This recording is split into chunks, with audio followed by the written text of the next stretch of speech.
Voilà. Bonjour, bonjour, bonjour, bonjour. Bonjour à tout le monde. Merci. Merci pour la présence sur la Buno. Merci Bandeko. Bandeko et Bokoti. Bon, mec, un peu qu'on partage vidéo. Partager vidéo parce que ils ont une histoire très importante dans l'Ingna Betawa. Histoire Oyo Yokotikala de génération en génération. Voilà, na yeto solo là pour na expliquer makambo Oyo. Bana o bakoya bakolandaka. Merci mwana sukata tanzambe. Bon partager vidéo. Mwana sukata tanzambe partager vidéo. Vidéo nazo sala et kozala une vidéo historique. Et kozala vidéo Oyo. Voire même na Congo bako utiliser. Et sa vidéo Oyo ekoya ko servir même na ba universitaire na biso. Et ko servir. Merci Clovis Tamutunga bo partager vidéo. Vidéo o nazo sala ezali vidéo moko ekotikalaka mbula na mbula. Voilà pourquoi na ebisaka na bandeko. Tant ozo sala vidéo na yo linga oyeba ko cibler la future génération. Merci Gisèle Nteka. Vidéo o nazo sala eza vidéo ekotikala mbula na mbula. O ezali la vraie histoire na yo. Bandeko soki ngai nazwi. D'abord je me présente à bato bakolanda nga mbala liboso. Seipo Waiza peuple mokondi. Bandeko ngai soki nazwa initiative. Merci Zulu TV Mogroso. Nazwa initiative ya ko lakisato ya kote ya bandeko na biso histoire ya mboka na biso parce que ezali important toyeba mboka na biso to uta wapi esala ndenge nini tokoma mboko ndenge tokoma mboka wana parce que bato ebele bakanisaka tokoma mboka wana esalama bamindele nde basalelaka biso yango. Voilà pourquoi ngai na nzela ya bakoko oyo ndenge basungaka nga nayaka na expliquer biso nyonso histoire ya mboka na biso losako Zulu TV Mokoso Ingeta. C'est très important bandeko. Bato bakombata presque nyonso balobela kaka politique. Clovis Ntamutunga. Bakombata nyonso, ba diaspora nyonso. Narambetali Congo balobela kaka politique. Ezali bien kolobela politique.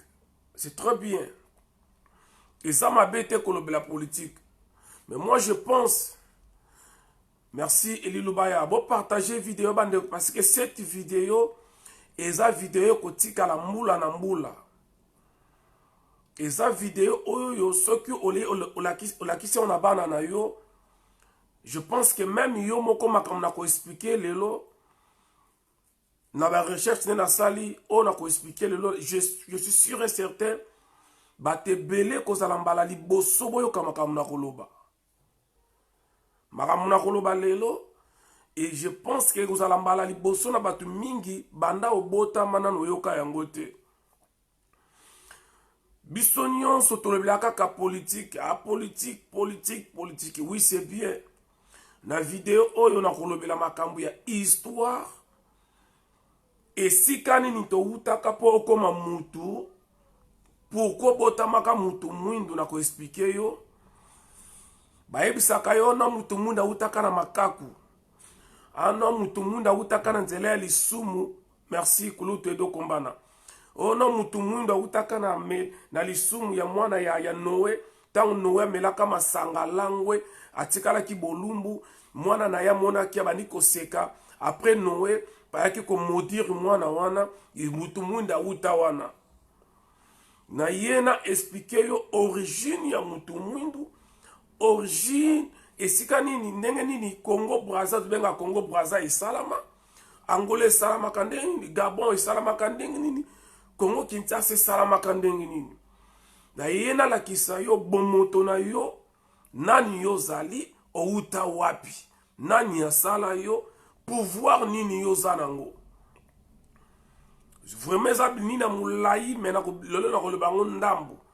Après na ko continuer malembe et na ko sala 3 4 5 vidéos oye komema biso tina mokolo ya lelo.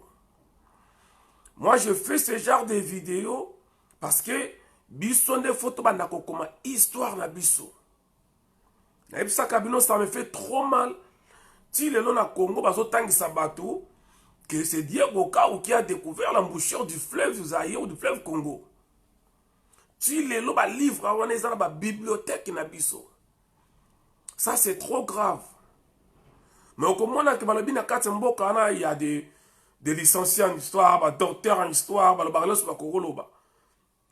Mais bizarrement ba livre tozo sale la lelo, merci Marie-Vette Mazakaje. Merci beaucoup. Ba livre oyo bana na biso baza kotanga. Ba livre oyo ngana oyo totanga eza livre oyo mundele ya komi. Mundele jamais aya a expliquer yo la vraie histoire na yo. Voilà pourquoi biso moko te ba kosala makasi to koma histoire na biso. Vidéo nazo sala ezali livre mobimba nazo koma. S'il vous plaît bandeko, bo partager yango dodi banza bulungo. Vidéo oyo ezali livre mobimba nga nazo sala. Ezali livre mobimba nga nazo koma eko servir yo maman zolanda nga pour la famille na yo, d'abord pour na yo moko, pour na bana na yo, pour na mobali na yo to mwasi na yo, pour na famille no mobimba et puis na ba génération nyonso ekoya. Muto akozala prudent ou prudente azwa vidéo oyo abomba yango parce que okoyoka yango epai bato moko te bakobetela bino ba o ba combattant bandeko nanga ba combattant bango bakosala plus vidéo mutakala ya mukuna bakobisa yo non Fachi Beton non Martin Fayulu les soldats bakobetelo masolo il y a 15 millions ezali très bien bakobetelo masolo ya ba mbongo ndenge zobunga na mboka wana eza très bien puis tokolobela makambo nyonso wana. Mais je pense que ezali très important pour que toyeba que à la longue makambo ekomaka te ya koyibaka bambongo à la longue comportement la biso ezala malamu. Il faut que, c'est-à-dire nous devons investir dans l'homme. Il faut que les Congolais biso ba combattant biso ba to tomlekaka to salaka ba vidéo toyeba ko sala ba vidéo pour la kosunga pour la koyeba ko former l'homme congolais pour la koyeba ko investir dans l'homme. Ko investir dans l'homme ezali très important. Ceux qui t'ont investir dans l'homme, t'ont investir pas ya mutu. Ngai na yo tokoki na biso ko kende. Tokoyo ko kufa, mais tokotika ba semence malamu oyo bano bakoya na nsima bakola na nzela wana.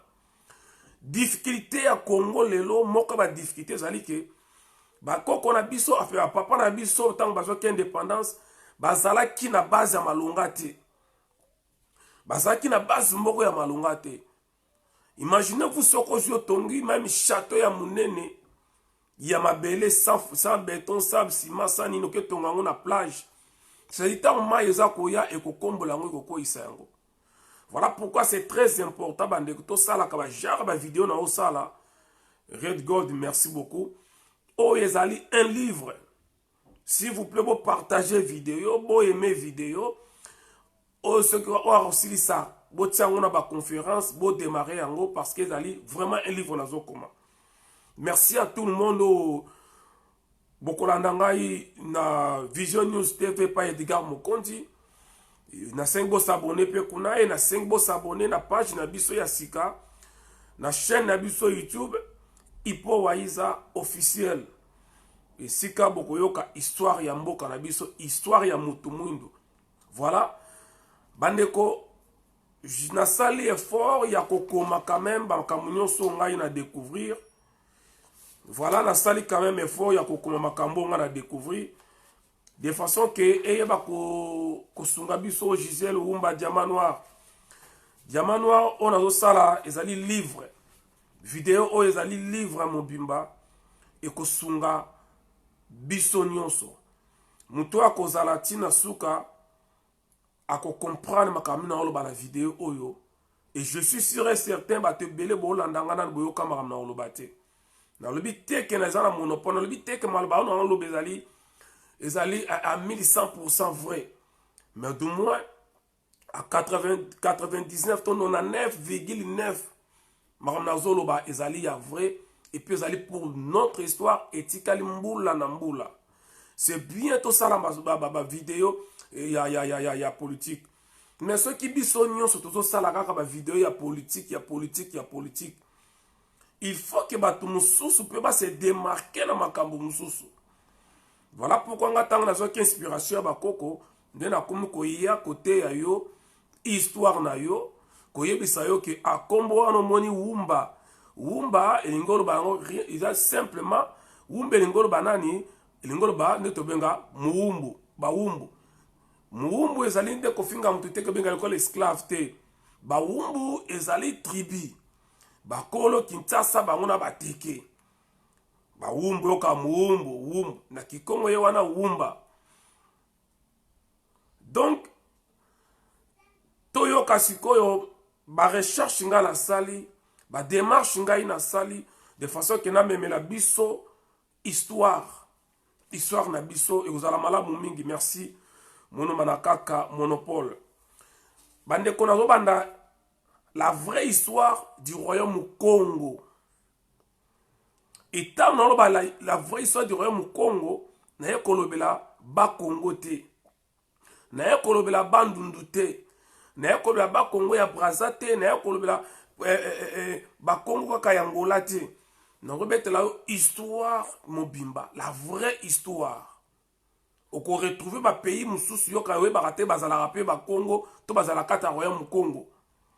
Okoyeba te nzoka nde na kati ya Congo pe kuna bato toyebaka te ke bazalaka na bakongo nzoka pe bazalaka pe bakongo. Okoyeba te province nini euta wapi. Par là boko comprendre ke pepe nyonso aza na kati ya mboka wana aza na lien ye pe azali bena Congo. O tozobenga biso so ne Congo. En réalité azali bena Congo. Par là yo komona ke ça ne sert à rien oya na tribalisme. Parce que na mungala, na mukongo, na muluba, na baswahili, tubenga baswahili, batu nyonso batete la banani, bango nyonso baza na kati ya royaume Congo. Voilà pourquoi nous devons batu mutu ako ya na histoire, masolo ya kokabola Congo et kozala pasi.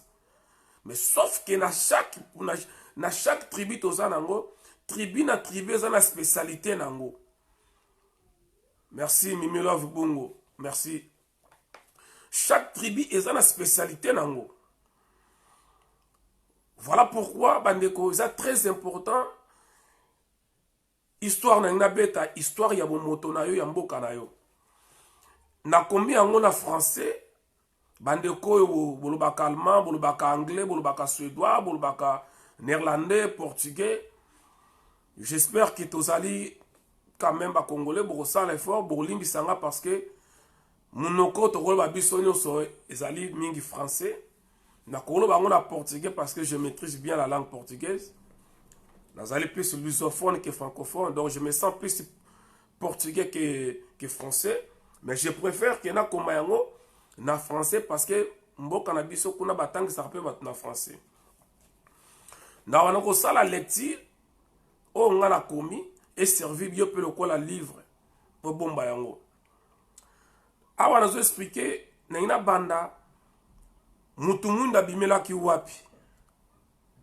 Eloko ne sala ki mutumunda abotama awutaka wapi. Contrairement makambo lobaka lo sako Henri Bosenze. Un passage de l'esprit sacré de la religion de la race noire dit ceci. De l'esprit de Dieu tout-puissant, Oba Bengi, Nakikongo, Peuve, Yatatanzambi, Yampungu, était sorti de l'esprit du soleil. De l'esprit du soleil était sorti du fait créateur. Du fait créateur était sorti de l'océan. Et de l'océan, de fait, sorti quoi? La mer terre. Les ali origine, sika muto salama, mutu munda bimela. Ça c'est une histoire. Je sais que c'est différent par rapport à ma vidéo sur Salaka. Je sais que c'est trop scientifique vidéo oyo, mais c'est important parce que c'est histoire na yo. Olena bomba ngonga moko na yako yebisa yo. Alors,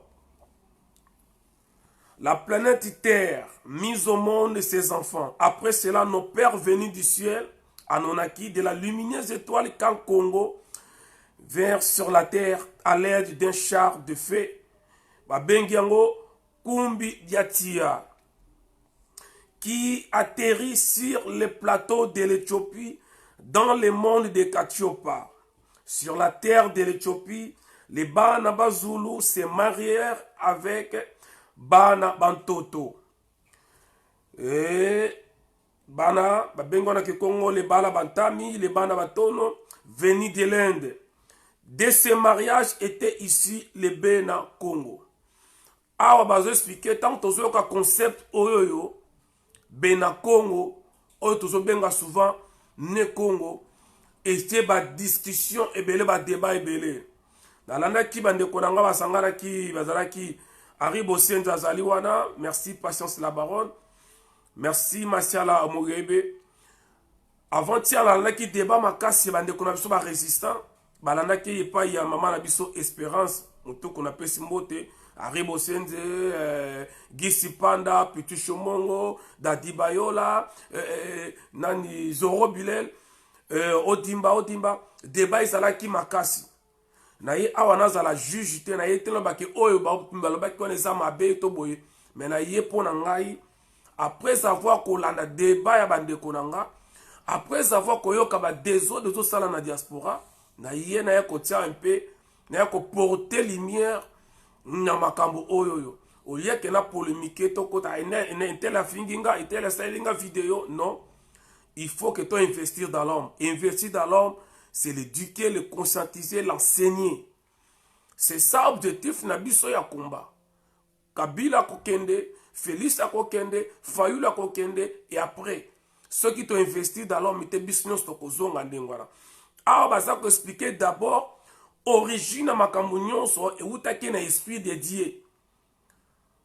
Poto koma boye et utaki na esprit de Dieu, et l'esprit na esprit ya soleil, esprit ya soleil et que na fait créateur et il a créé la planète Terre. Contrairement à la science, Boroyo Kamarambebele. Et planète Terre, wana, na soleil, bato babengaka les Anunnaki. Na rappela kibino mukolo wana kuna, Kofi ayembango na nzembo. Banjelu bakita, bakangama po na supu. Baboya kozonga likolo ya supu. Naloba o Kofi alobaka wana. C'est très scientifique, c'est très important. Mais tellement qu'il est vulgaire, sans qu'il y ait pas, et Zali Likambo fala yemba on a nenge ya bien pour servir banana biso. Parce que malobana ya confiance est très important. Bangelou, bakangama boya kozonga pona soupe. C'est vrai ce qu'il avait dit, mais d'une forme vulgaire. C'est-à-dire, bah, un jour, les géants, tu vois, les géants. Hercule, azamoko ya lignée na otanga webi, ils sont le Hercule. Ba géant wana tang ba kitaki ba utaki na planète mususu na soleil to abengi bango les Anunnaki et ba Anunnaki wana ba yako bota na ba bengo na bena bantoto do na bana ya mabele wana ezaki ba indien makambo na loba ezali esalamaki 220 avant Jésus-Christ dans l'ère des poissons. Avant Jésus-Christ, Jésus-Christ, pour comprendre un peu tant de selon les calendriers grecs. Parce que les Chinois, ils ont le calendrier. La Corée du Nord, ils ont compté le calendrier. Ils ont compté présence de l'eau, abotamaka, date, calendrier. Donc les Chinois, pour la bango, ils ont des biso en réalité, na vrai calendrier na biso. Les lots, ils ont 5603 ans. Les lots. Na calendrier, il y a pas qu'on a biso. Na calendrier, il y a pas maille, il y a pas qu'on a biso. Ils ont 2020 les lots. Ils ont 5603 ans. Donc, ils ont 5603. Ils ont 2020, maintenant, on a 5603. Mais selon les calendriers grecs, tout ça, les laka, makambo ba beta ezali 220 avant Jésus-Christ, mais tout ça, l'ère, il y a poisson. Pour tout ça, qu'il y a vers, ère, il y a vaisseau. Bah, expliquer que mutu mundu ayakobota la mélange, il y a Anonaki. Les Anonaki, les géants, bah, onge, bah, utaka na likolo, bah, kitaka, bah, yakobota na, bah, indien. Mais, indien, bah, no indien. Les alliés indiens, ou yomonaka lelote. Parce que les indiens, solo, bah, zalaka, bah, tout mundu. D'ailleurs, beaucoup remarqué, beaucoup mona, il y a des indiens noirs. Parce que même l'un des Arabes qui est noir, même les Chinois, j'ai eu des photos dans les Chinois, il y a les noirs.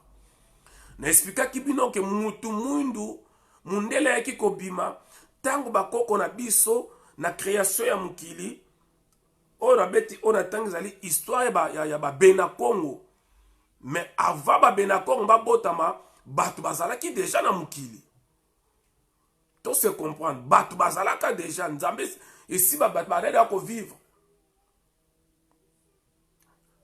Et yaki ko sala, 90 000 ans passés, non, 120 000 ans passés, ba noir, ba kitaka Afrique, ba kenaki vers l'Europe, ba occupé Europe. Après, on a ba occupé Amérique, après Asie. Na fongo les parenthèses pour expliquer ce qu'a pour son mundele bima, mundela bimela wabe. Na kati na biso ba yindo, toza na ménanine. Et à l'époque, période de glaciation, et ben ko sala moins 200 degrés, ma lili ya moins 200 degrés. Talaka rane toza rabiso le ka na France wa. Ma lili soke betika ka moins 10 degrés. Et ça la catastrophe ba to akufa. Ba Russie et comme ba moins 45 degrés mais to ebinenge salaka. Mais alors à l'époque, il y a quoi ça là, moins 250 degrés Celsius. Ce qui fait que, menani nakati bane ko kufa. O ça là qui est protégé, parce que na posu ya mwindu. Et comme eko sila na malili. Temaki malili le kaka makasi période wana. Et yoko sala que, menani ne bako kona biso, o ba yaka awa na Europe, pour occuper Europe. BBC a confirmé que le premier habitant de Grande-Bretagne, c'est noir. Total, on a France 2.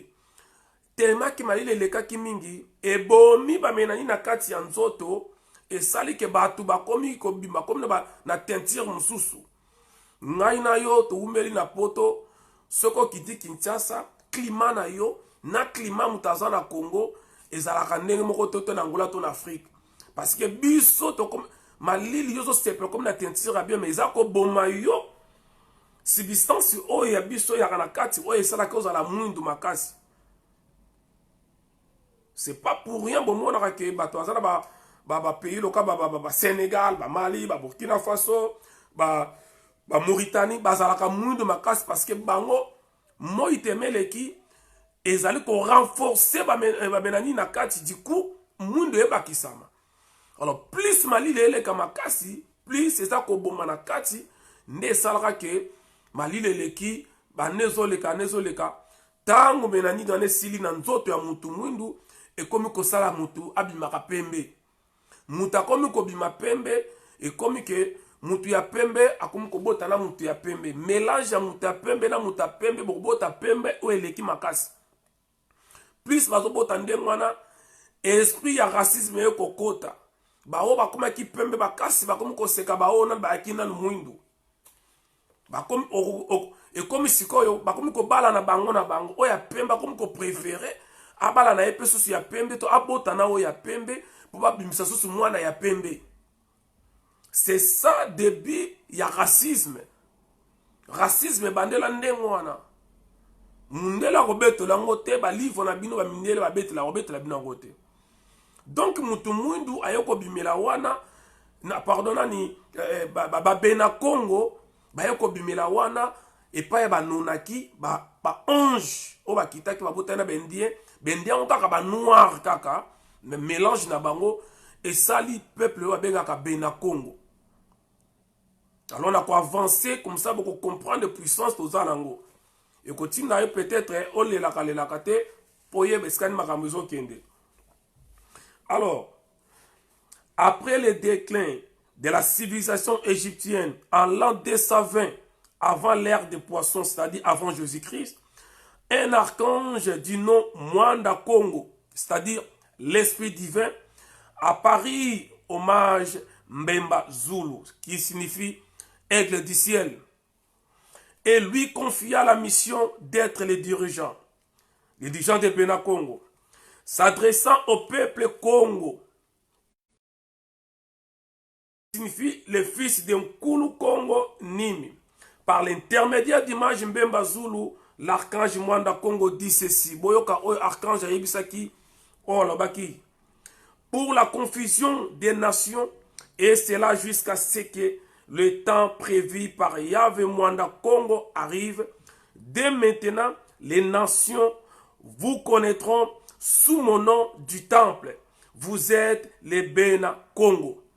Wana ange mutazoloba. Et quand je parle de Bena Congo, si je ne parle pas de Congo central. Ah, non, Congo ya Braza.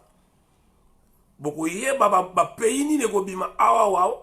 Pourtant on tolo Bena Congo et comme sujet ya discussion et comme bato ako mono lo tribalisme. Tant ba ne Congo en réalité zali Bena Congo. Bato mono lo tribalisme, zali tribalisme te parce que bato mingi ba yebi histoire te. Bato balingi pe ko yekola te. Ngai ndeko na bino na uti ko sala ba recherche nazo sala nazo koma livre. C'est tout un livre on nazo koma. Yango nazo sala ke koto nazo komango na papier, koto nazo ya kotika na ko komango na vidéo. Comme ça que même to bungisi vidéo mais na papier zala. So to bungisi papier na vidéo zala.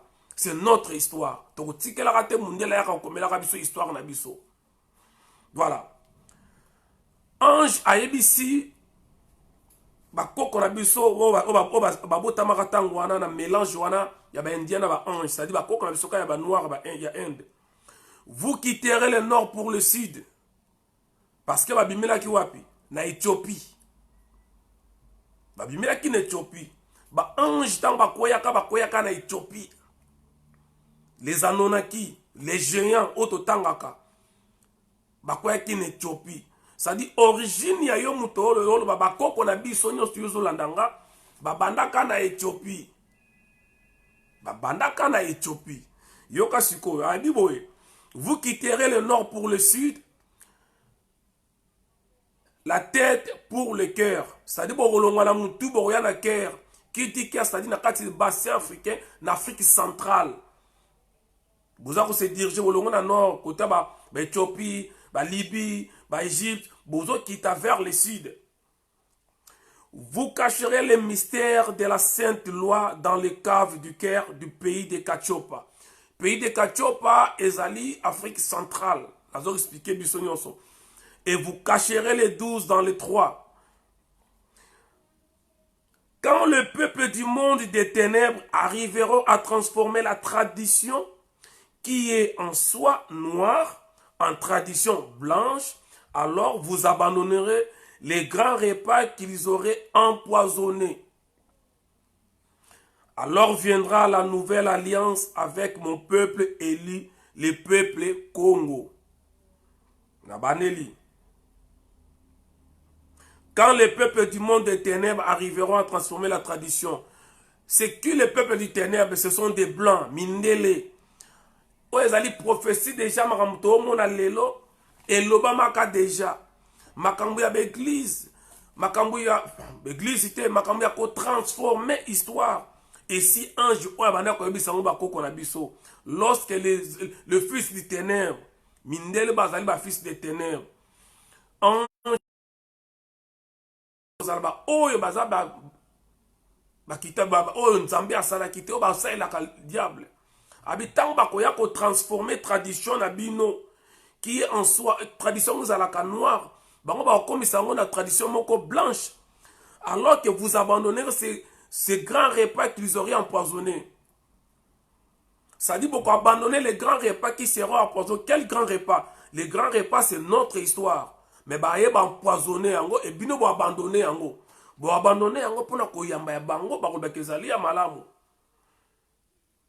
Voilà pourquoi ce monde est ça malelo ezama kambu oyo yo ange yeba ki ange nzambe oyo batiaki archange oyo abandaki kotambusa bakoko na biso azalaki déjà wana guidé mpo akolobela makambo oyo. Alors viendra la nouvelle alliance avec mon peuple. Et nzambe aye kosala la nouvelle alliance, tata nzambe asali nouvelle alliance na peuple na ye. Ce n'est pas tous les peuples du monde bazali en nzambe. Quand nzambe aba mon peuple, c'est ça l'Israël.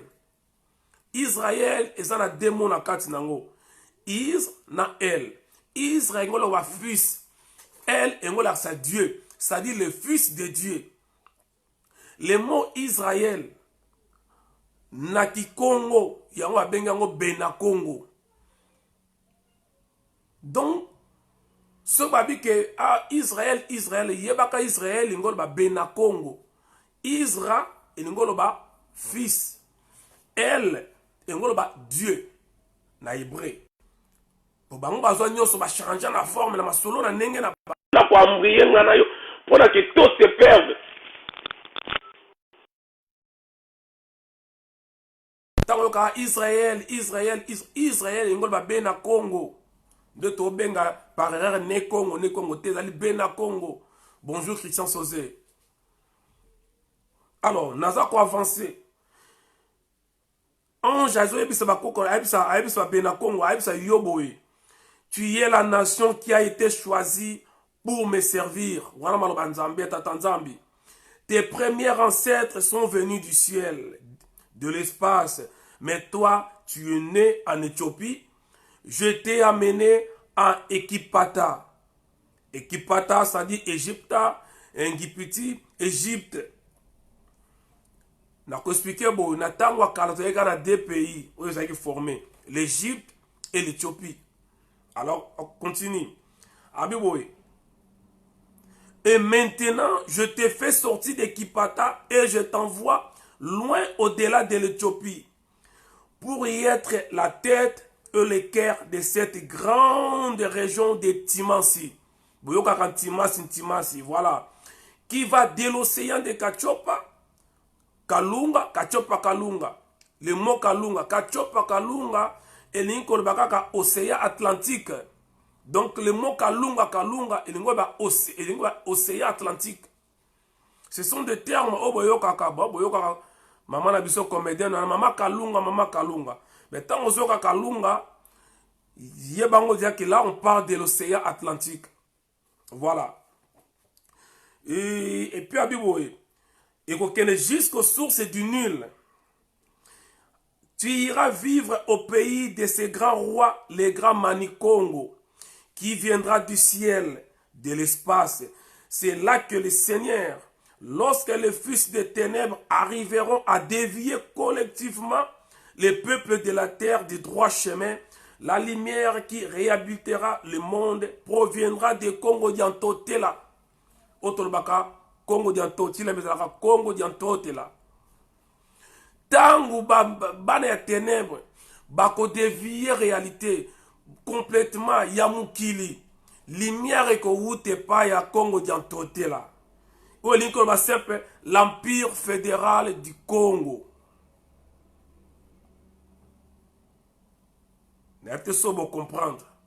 C'est-à-dire, tant mukile comme kolela, tant mindele bako bebisa nyonso, tant ba ba ke mukile zo kufa. Lumière que wuta et pas ya yo muto olanda ngai. Bon, ebi ke bino bozaka na facilité ya kondima Bible kaka. Oyebisa nga waisa makambo zolo bozwi yango wapi. Muta komaka Bible aza muto lokola nga pe na komi yanga. Nga pe na komi yanga avec des sources tangibles. Ba preuve tangible, j'allais dire, excusez-moi. Il y a Bible to mona ba trace na ngote ba kosa mais on azolo bana yo c'est tangible ndenge mutu wana vandaka komaka Bible ndenge ngapi na komi yanga yo prouvenga ke yazolo bana za livre yanga za faux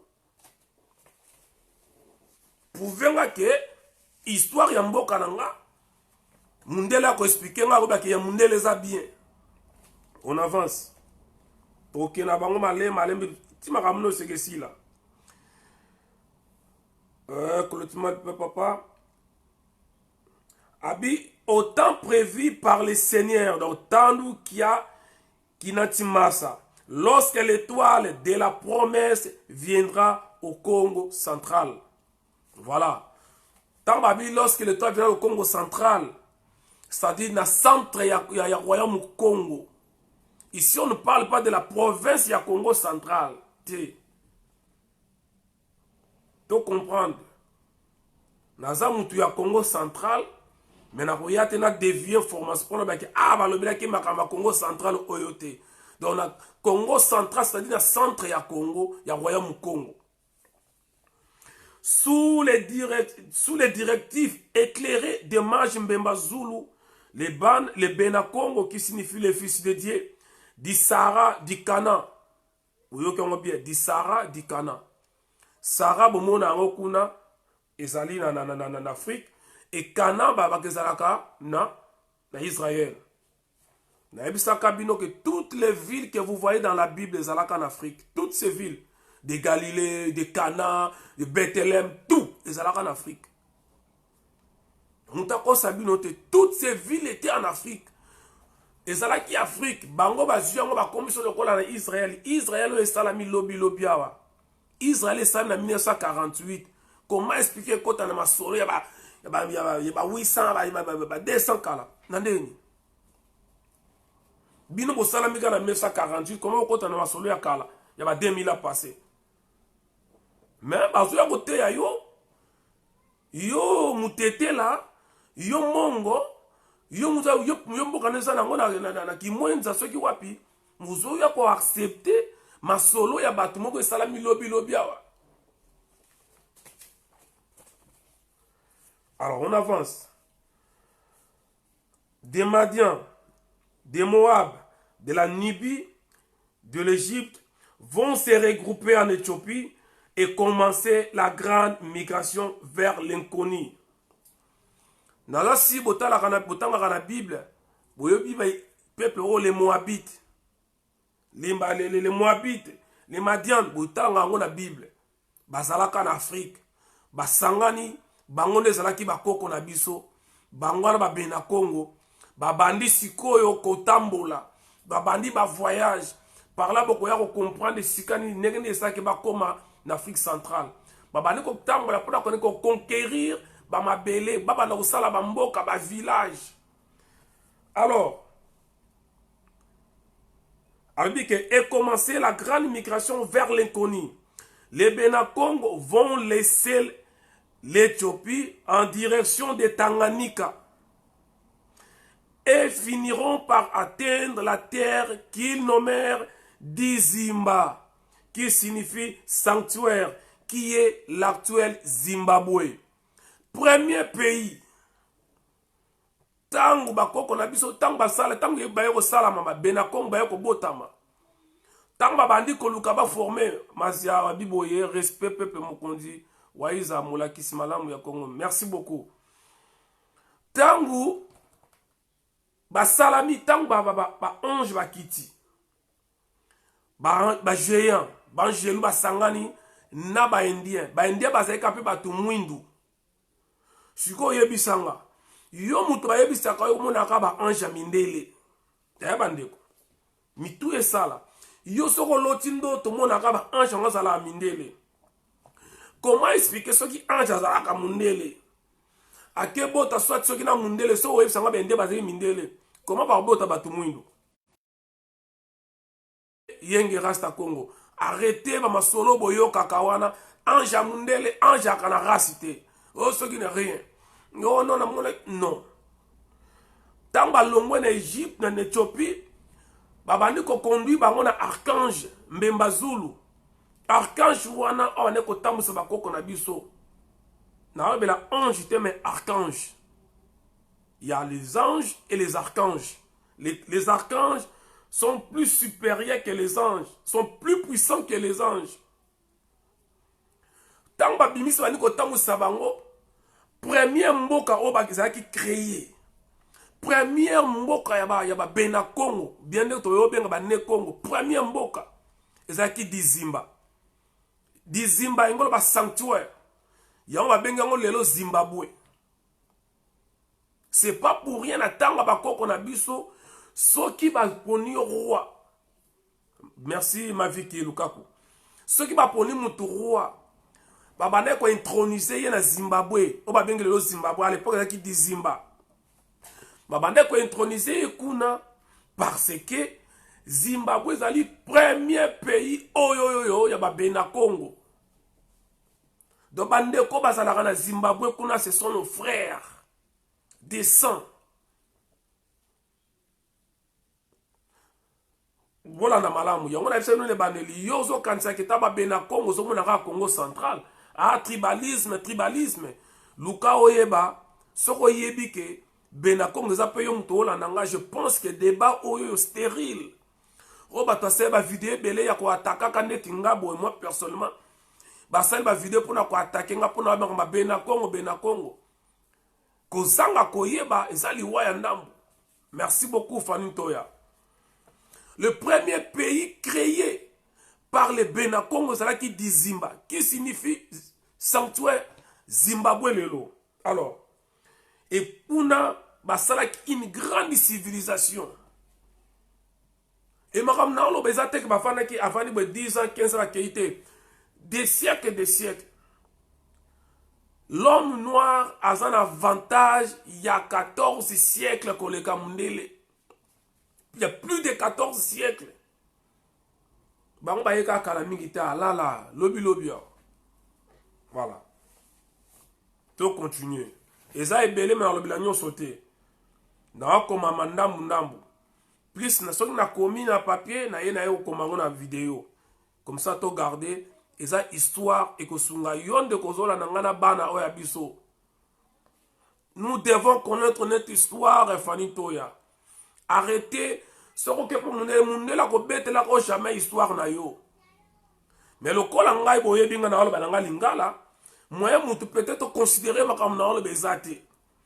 Ce na zaki mundele na leki na TV5, on nga onzimanga. Mais l'essentiel je fais mon rôle. Alors là ba yoko bota kuna zaki ba semite ba zaleki kuna na kati ya Zimbabwe. Les Lemba Oboyo Kakao province et commune ya Lemba. Oh bana Lemba, village ya Mbanza Lemba, le mot Lemba ezali ba juif ba koko na biso ba bimaka pe kuna Marie-Hélène Salima. Merci beaucoup. Ba wutaka ba ngona première civilisation ya ba bena Congo bandaki na Zimbabwe. Première civilisation. Makamna oloba oyo, c'est vers l'an 250-230 avant Jésus-Christ. Ça dit, 2000 ans et quelques passé, Kala, 3000 Kala lelote. Lelote, voilà où ma soleil, on a Paris, on a moins Panama, Isalate. Oh, Washington, grand pays, on a moins London, Tango, en Ezate. Alors, on avance. Après la mort de Nembemba Zulu, Ayako Kufa, le roi Nayako Kufa, l'archange Mwanda Congo consacra Nkulu Isanusi qui devait le dirigeant de Bena Congo. Deuxième roi a déjà Bena Congo Yewana. Donc Nkulu Isanusi. Azam Congo te. Donc nous sommes Congo te à l'époque na Zimbabwe. S'il vous plaît, toyez que la histoire. Ba Congo nazo tanga oyoyo. Oui. Oyo kango na Kikongo parce que Kikongo ngozo ba na Congo, Congo central na Bandundu na Brazza na Angola. Mais ti lelo soko oke ba village mususu ya Zimbabwe, bokokuta ba dialecte semblable na Kikongo. Ti lelo. Donc oya koloba te ke nazo ya wana sala na kumisa kaka ba Congo parce que na mutaba Congo. Voilà.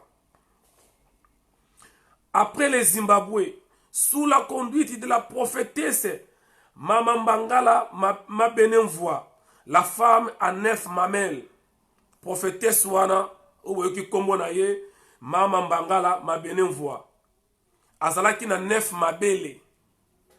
Yo somona mutu, y a 3 mabele koute les classes, azalaki na 9. Pour comprendre le niveau de puissance bakoko no bazalaka nango. Lelo soro moni mwasi mabele misato kokamwa. Omoni ya déjà misato kokamwa. Imagine-toi ce que le prophétesse a qui na 9 mabele. Merci beaucoup, Tina Moussoungou Diama. Prophétesse wana a qui na 9 mabele. A conduit Bango vers le désert de Kalahari. Toyebi désert Kalahari, toyebi Bango Skezalakuna. C'est là où ils commencèrent à se marier avec les pygmées. Bakoko na biso tang ba salami na Zimbabwe. Ba conquérir, ba créer Zimbabwe to bengi di Zimba sanctuaire. Ba bandi ko pusana. Certainement batambola bango nyonso te, il y a toujours une partie etikalaka. Une partie ko tikala ekuta na ba civilisation mususu. Na otoyebisa bino awawa les Benakongo bazali bato ya liboso te nzamba sala. Déjà bato de millions bato ya salamaka. Parce que l'os le plus ancien, je crois en Éthiopie, ça date il y a 7 millions d'années passées. Dans la moula ni mukili banda 7 millions d'années passées, l'éloté. L'os le plus récent de l'humanité, il y a moi sika, il y a souka lango, et ça quoi daté na 3 millions, il y a souka ba ko mona 3 millions d'années passées ba mona ka yango.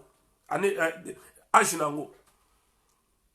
Donc, yotan oye la ngama solo que non, Bible lobi, to comme na siècle, oh yo, 3 millions d'années, et qu'on les kate, il faut que ça la maboy. Yozo lo, to comme na 3 000, to ba millions d'années, depuis moukile salama. Moukile bandi le lote. N'expliquez Kibino, to connaître 4 périodes. La période préhistorique, la période agriculture et élevage, période industrielle, la période il y a numérique to digital. Mundele ayoko kota tangu toza ko bima la période il y a élevage, mundela bani ko bima. Mais avant on a des millions d'années to sala biso mona mukili. Il y avait personne. La Chine était habitée par les Noirs. L'Amérique était habitée par les Noirs. L'Inde, partout, l'Europe, l'Afrique, il n'y avait que nous. Il n'y avait que nous. Alors, c'est là où ils commencèrent, voilà, à se marier dans les pygmées. Parce que les pygmées, il faut expliquer, les pygmées de Bazali, les peuple dans la Bazamba, Bazami Kousse, Basuka Kana, 1m45, par Maboko Mingi Milaï. Voilà, merci beaucoup, Rasta Congo. L'union de Benakongo, qui signifie les fils de Congo d'Antotela, et des pygmées produisit les Herero, les Baelele, de la Namibie, qui jusqu'à nos jours parlent des langues semblables à celles des pygmées. Ba Benakongo, ba sangani ba boti, na ba pygmées, ba boti ba Herero, les Baelele, ba zati lelo na Namibie. C'est ok, okuta bango. Langue bango ba loba kezali ndemo na ba pygmée même ya Équateur. Munoko ba pygmée Équateur ba lobaka. Eza ndemo na peuple o ezalaka na Namibie et lobaka. Boba no comprend que quand on parle de Benakongo, ce n'est pas seulement le Congo central. Oui, ba Congo ya lelo ba na spécialité na bango ba guerrier. Ba guerrier. Bakiko yango be mo ngame indépendance ko bengala mindele bango ba gardaki ba Congo ba gardaki spiritualité wana nguya na force wana yakina ba Congo yango ezati lelo. Alors traversant les déserts de Kalahari sous une grande purification, tous les Benakongo qui étaient mal comportés et qui avaient péché au Zimbabwe, y périrent par les coups de foudre et de tonnerre. Une nouvelle génération de Benakongo naîtra du désert de Kalahari et va entrer dans le pays de la terre promise. Boyoka terre promise, boyoka kayangwana. La bandelle pour comprendre. Tous les Benakongo qui s'étaient mal comportés et qui avaient péché au Zimbabwe, ils périrent dans Bakufaka. Et une nouvelle génération de Benakongo et va entrer dans le pays de la terre promise. Le pays de la terre promise, c'est quoi maintenant? Yo, ba yebisaka na Bible, terre promise, terre promise. Bana Israël ba na terre promise. Ba betela lisolo moko batu, ba dina na océan, ceux qui a né ba wuti na Égypte. La terre promise, c'est l'Afrique centrale. Tant ba ke no boko kende na terre promise, là où coule le lait et le miel. Yebisanga la mukili place nini richesse leki koleka na mboka lokola ya ngai na yo. C'est là le miel, c'est là le lait. Bozui ezali en abondance. Fani to ya atuni ngai poso ya mindele uta wapi. Na utu ko expliquer poso ya mindele na meka pe ko pesa no parenthèse bato balonda ngate. Poso ya mindele uta kitang bakoko na biso na utu expliquer no des millions d'années muta sala makada mutu mwindu. Nzamba sala ka mindele te. Je suis désolé ba mindele o azoni nzamba sala ka mindele te. Izala race moko. Race moko. Mais na rozala pe clair na biso tangu nzamba sala ka mutu mwindu. Ezalaka mundu oyo boyete. Ezalaka mundu abote, ezalaka mundu net ba mauve boye, net violet boye. À partir ya moyi, lokola tozala ba mélanine na kati. Plus ozo yinda. Pourquoi le bagageno moyo yindi saka. Na kuti na Afrique azui moyi mingi ayindi. Pourquoi yindaka? Parce que mélanine oza na kati. Moyi ebakisaka menani plus menani nezo mata plus ozo koma mwindu. Voilà pourquoi biso na poto a poto comme pourquoi poto comme ça va tout tentira bien. Yozo sepe la poto comme ça va tentira bien or que poto bo makande menani na kati poko mamundelo koma pembe. Pona ba changer mutu ndenge ma ekencha sona koma kamundelo balongola eposo balongola mutu posote. Ba pesi batonga pona ko boma menani na kati. Mélanine a ce qui est koufi. Ndesikoyo, pour son oeil changer couleur. Bon, on va répondre kaka, Fanny, m'tatuninga qui est Fanny Toya. 120 000 ans passés, non, 250 000 ans, je crois, passés. Toujours, na démarche à qu'on a reçu là, histoire, toujours na démarche à conquérir ma belle, bah, qu'on a vu comment est-ce que tout ça en Europe. Premier continent qu'on a vu ça en Afrique, en Europe. Et tant en Europe, à l'époque, il y a eu ce qu'on appelle la glaciation. La glaciation, c'est là que la température était tellement froid. Il faisait tellement froid. De moins 250 degrés Celsius, de moins 300 degrés. Imaginez-vous, en France, comme à moins 10. Déjà, moins 2 à Pamba, tamali nezalaka. Sikoyo beta sikoyo, moins 250 degrés. Imaginez-vous. Donc, au bois qui soit, mais pour ma kawuki. Excusez-moi. Donc, plus que ma ligne les cas qui mingi, moi et baksaka mélanine. Ma lili et sili sango. Ma lili wane zo sili, ça tant ma mélanine est koufi. C'est-à-dire, na kati na yo, soko za suna mélanine, c'est-à-dire, au robota mundele. Bah, comme il se peut robota mundele parce que mélanine est ma lili eleki. Ma lili elekaki. C'est à partir de ma lili et bomaki mélanine inde mundela bimaki. Et c'est la bêta histoire, on a ça la vidéo, mais on va répondre de kaka question, il y a des qu'on a vu sur Fanny Toya. Donc, j'étais où là? Alors, une nouvelle génération de Benakongo naîtra du désert de Kalahari et va entrer dans le pays de la terre promise. Lors de ces voyages, une souche de Benakongo va perdre l'itinéraire et s'orienter vers le sud. De cette souche sortira les Zoulous, qui est égal au ciel. Banaba Zoulou, le fils du ciel, de l'Afrique du Sud. Wana, babimlaki wana.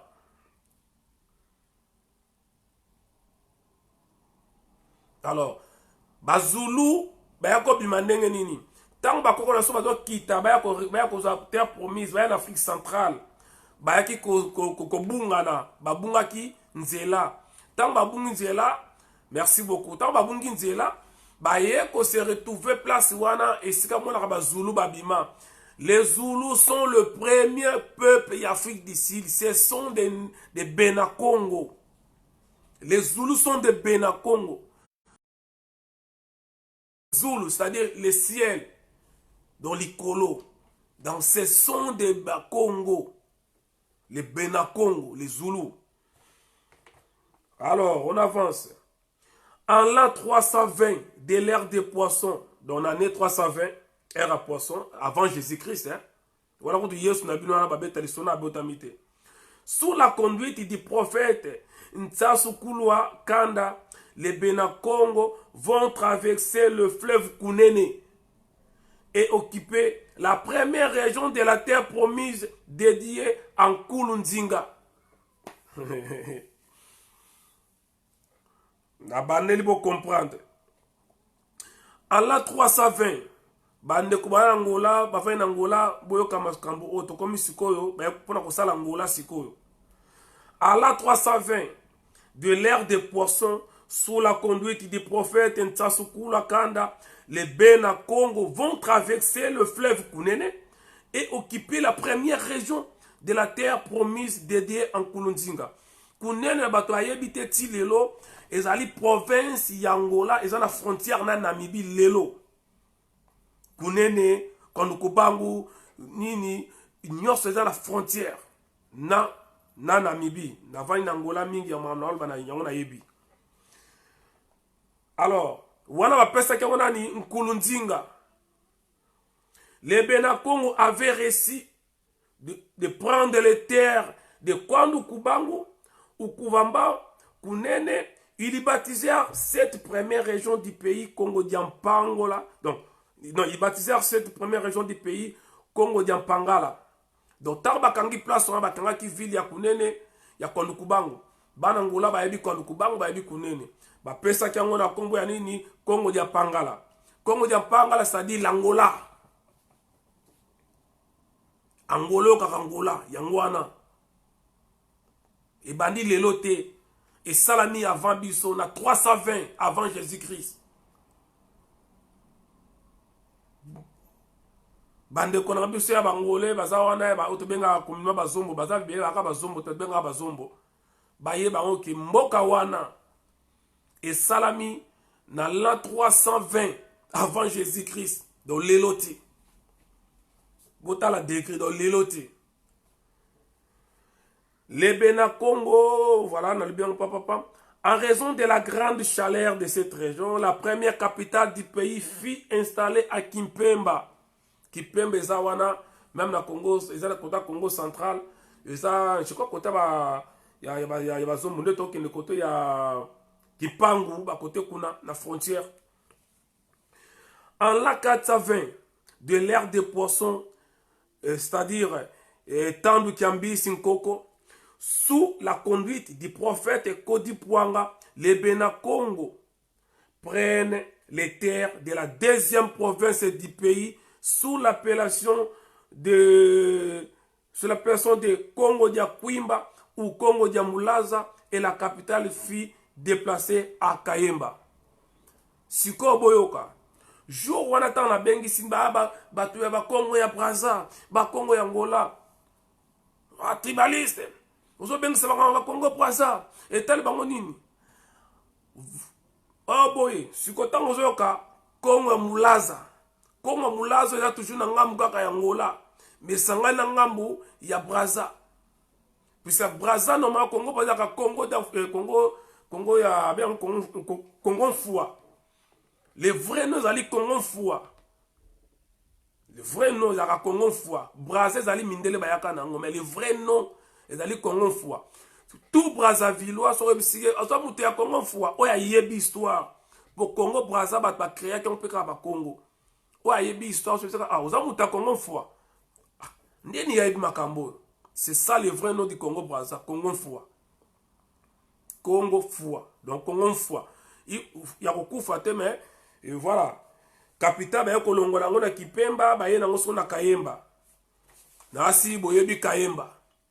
Kayemba oyoyo et comme kitamba nele ba ko kabolango et comme ezaki na ngambu na biso na ngambu ya Congo RDC mais ba Congolais ta ba osana i politika nambe ba Boshab ba Kei bazwi Kayemba 300 km à personne maboko yangola lelo donc tant ba ko Kabola ndela Kabola ki ba pays Kayemba yaki na ngambu na biso mais là na 2015 ou 2016 ou 2018 2017 awa ba Boshab ba Rimo Vasakan tous ces collabos batwana ba ke signé ba corps na bangolais bazwi Kayemba plus de 300 km ba pesi on ngambu yangola donc notre va no boye un jour ce que tu récupérer mboka wana il faut tout ça là tout biso ba ne Congo ba congolais to loba to ko récupérer Kayemba ezonga na mboka na biso voilà. Ok. Alors, puis à Feshi, dans la région actuelle de Bandundu. Donc, Bayako Kitasu sur la Feshi, une actuelle région, il y a Bandundu. Donc, première ville, où est Salamaka, Nakati, il y a RDC. Où est Benakong, Bayaki Kosala. Et Zala qui Feshi, na Bandundu. Mais là, Benga Bandundu, Banaka la Feshi. De Bandundu, Banana Feshi.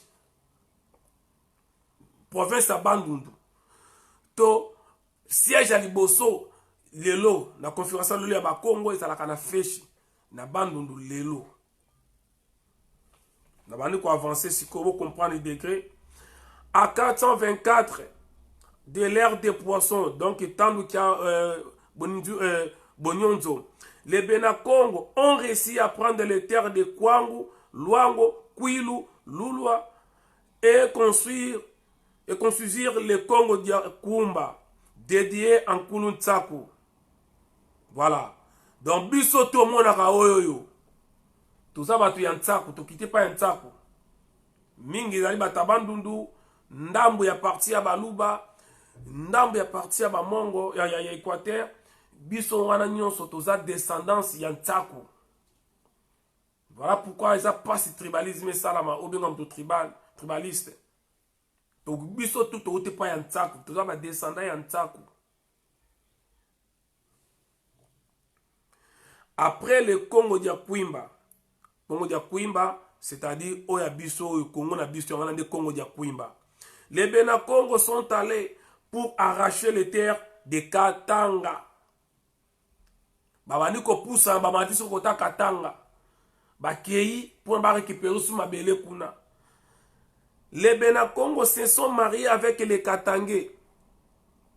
De cette union naquirent les tribus de Balunda et Tukongo du Katanga. Nasi boyebi tribu ya Balunda. Tribu ya Balunda na tribu ya banani ya Tukongo. Donc lelo kolobake mutazali na Katanga. Aza Benakongo te ton ne Congo te. C'est une grosse erreur. Donc ça ne sert à rien yako swana yako fingana. Tant que tu as le Benakongo. Oui. Il faut y avoir histoire. C'est qui Benakongo? C'est qui ne Congo? Oui, tu as ne Congo, c'est l'erreur, mais non, il y a Benakongo. Parce que ne Congo, ezakanini honorabilité moko bo ndetinga na koba kingai ne wayiza donc honorable wayiza donc ne wayiza les ne c'est juste l'honorabilité que honorable wayiza donc ne wayiza mais il faut que benga les Benakongo quand tant wayiza dit que nazo benga Benakongo to ko vana to sangana mais soki yo yebi que posa Benakongo yaka soko yebi histoire na yo tant yebi que na osangisa Benakongo atutu bakoya yaka yebi sanga wayiza ngape na za Benakongo. Pourquoi toujours swana? Pourquoi comme un problème? Pourquoi tu comme division comme yakabwana? Awawa les Benakongo ba keko bota na ba Katange. Sikoyo ba mwana o ba boti ba bimisi nini Balunda, tribu ya Balunda na Tukongo. Ça dit bateau baza Balunda oyo bazali na Katanga. Ce sont des Benakongo aussi. Na ebisa kibino Benakongo bazali bato ali bosote nzamba salaka bato musu bazalaka déjà. La preuve au Monikuna, il y avait déjà des Katangais au Basaki na Kouawana. Et les Katangais connaissent bien cette histoire. Voilà pourquoi basenga ba indépendance parce que ba yebi histoire que ba salama et bango ba salaka déjà na point na bango ba yebi. Et yo ko benga ngo tribalisme. Ba Katangais ba yebi histoire oh yo tango benga tribalisme parce que tu ne connais pas l'histoire. Tu ne connais pas l'histoire. En 529 de l'ère des poissons, sous la conduite du prophète Touti Diatia, c'est-à-dire les nuages de feu, les Benakongo occupèrent la terre de Nzaza Vumba, c'est-à-dire le plateau de Bateke.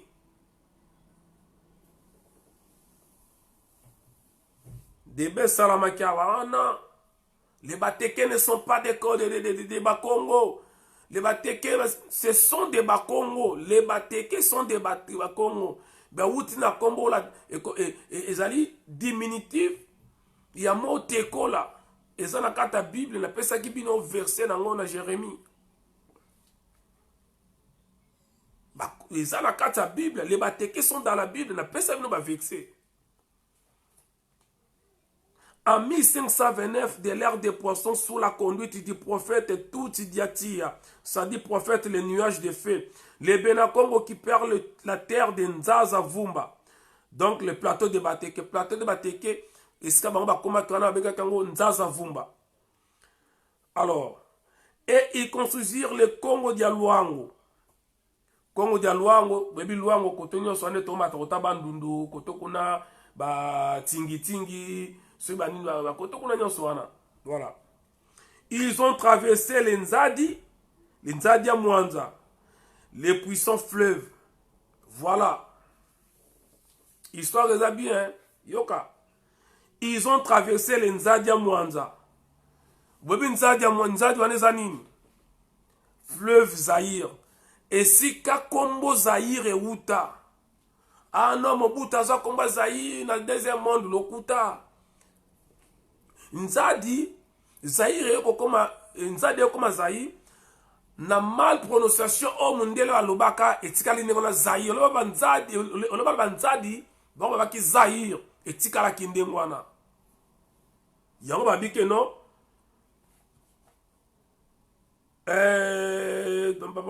Les Benakongo occupèrent le terre de Nzadi et ils construisirent le Congo Dialuango. Ils ont traversé les Nzadi à Mwanza, les puissants fleuves. Fleuve inin mozalaka nango na Congo wana. Combien de fleuves? Toi la fleuve moko. Benga comme fleuve Isaïe, donc fleuve Nzadi à Mwana, donc fleuve Nzadi. Voilà. Et ont occupé la troisième province du pays nommée Congo Dialuango ou Congo Diapanzu. En mémoire de l'ancêtre forgeron Nkulu Panzu. Voilà, on va expliquer Nkulu Panzu. La capitale fut nommée Azimba dans les Manianga actuels. Après l'ascension de Nentengele Mbele à Mataka, à Koufakate, vous comprenez? Nous avons à Koufakate à Matalimwe. D'ailleurs, ce camarade a solo Elia Mataka, Elia Zakaye Mokote, Bazé Bele, Matande Wana. Nambanda Kessa na maman na pas Matande Wana Limwa. Bino Bomo na ngolo le au Kamo, mais Salama. Voilà. Mais on va bêter un peu les solos, Jésus a son matin, la film, voilà, ça n'est pas son matin. Donc, mon déla zo arar ma solo na biso atiang na Bible. Que Jésus a matin, kamati le kola. Quel mensonge. Biango va expliquer biso awa. Donc, après l'ascension de Nentengele Mbele, un couteau sans manche, c'est-à-dire un couteau sans manche, les Benakongo vont longer le fleuve Mwanza Ndiadi. Donc le fleuve Nzadi à Mwanza et le traverser en Tsanda Nzondo. Voilà. En 690, l'ère des poissons, sous la conduite du prophète Nima Lukeni, les Benakongo occupèrent la terre de Kwanza et construisirent la ville de Mbanza Congo. Donc, Mbanza Congo est salamine en 1690. Voilà. Mbanza Congo, Poso Mundele Eza descendant s'il y a Poso Moindo par manque de la mélanine. Voilà ça que je suis en train d'expliquer. Merci beaucoup, Christian Sozi. Mindele Batu ya lo Kutambuta, Ingeta. Manque ya mélanine, Malili Mtesili Saki Yango, pour mélanine na kati na biso malile esisaka mélanine plus malile elekaka makasi moins 200 degrés Celsius à l'époque et yango lesisaki yango ndele baya kobima oyo na oyo mutapembe na mutapembe so obuti mwana mona clair ndela bimela wana. Voilà, merci encore pour le rappel. Alors la ville, c'est-à-dire en 690, l'ère des poissons sous la conduite des prophètes Inimaloan de Keni, les Bena Congo qui perd la terre de Kwanza et construisirent la ville de Mbanza Congo. Donc ça en 690. Sous la direction éclairée du prophète Kulunsi, les Bena Congo atteindront la montagne sacrée. Ah ouais, comme très important pour comprendre les signes puissants, ça va. Il y a Bena Congo et Bimela. Très important, ouais, Kangai. Sous la direction éclairée du prophète Kulunsi, les Bena Congo atteindront la montagne sacrée appelée montagne de Lemba, montagne de Kumbangudi, montagne de Nkaïla et appelée aussi montagne de Congo d'Antotela. Avant de gravir cette montagne, les Bena Congo ou les fils de la nation Congo vont rester pendant 40 jours au bas de la montagne pour se purifier. Enfin, les grands prêtres Nkembo Wamoneswa, qui signifie la gloire révélée, avec 12 vieillards, gravirent le sommet de la montagne sacrée. Bandeko, c'est très important. Ba révéler biloko mibale. O mtunaka. Pourquoi ceux qui mutakoufi basalaka 40 on a 40 jours?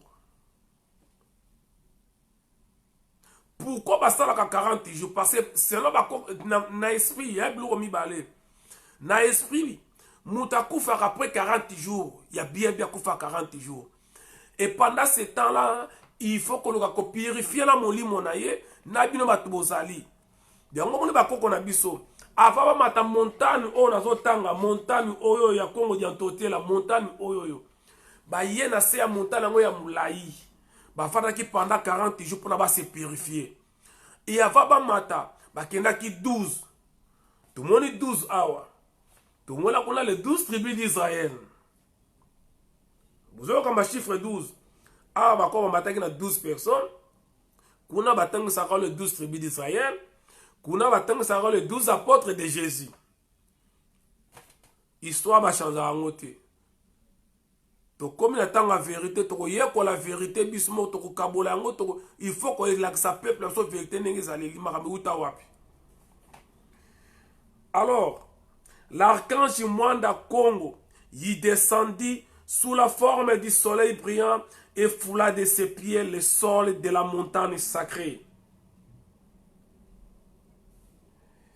9 aigles géants survolèrent la montagne. Ce jour-là, il y eut des tonnerres, l'arc-en-ciel apparut sur la montagne et l'étoile de la promesse à 6 pointes vint s'accrocher sur l'arc-en-ciel. Tala bonzambe bande konangai. Après 40 jours, abako nabiso. Basangani 12 wa matina montagne. Tant mati 12 vieillards. Ba matina montagne.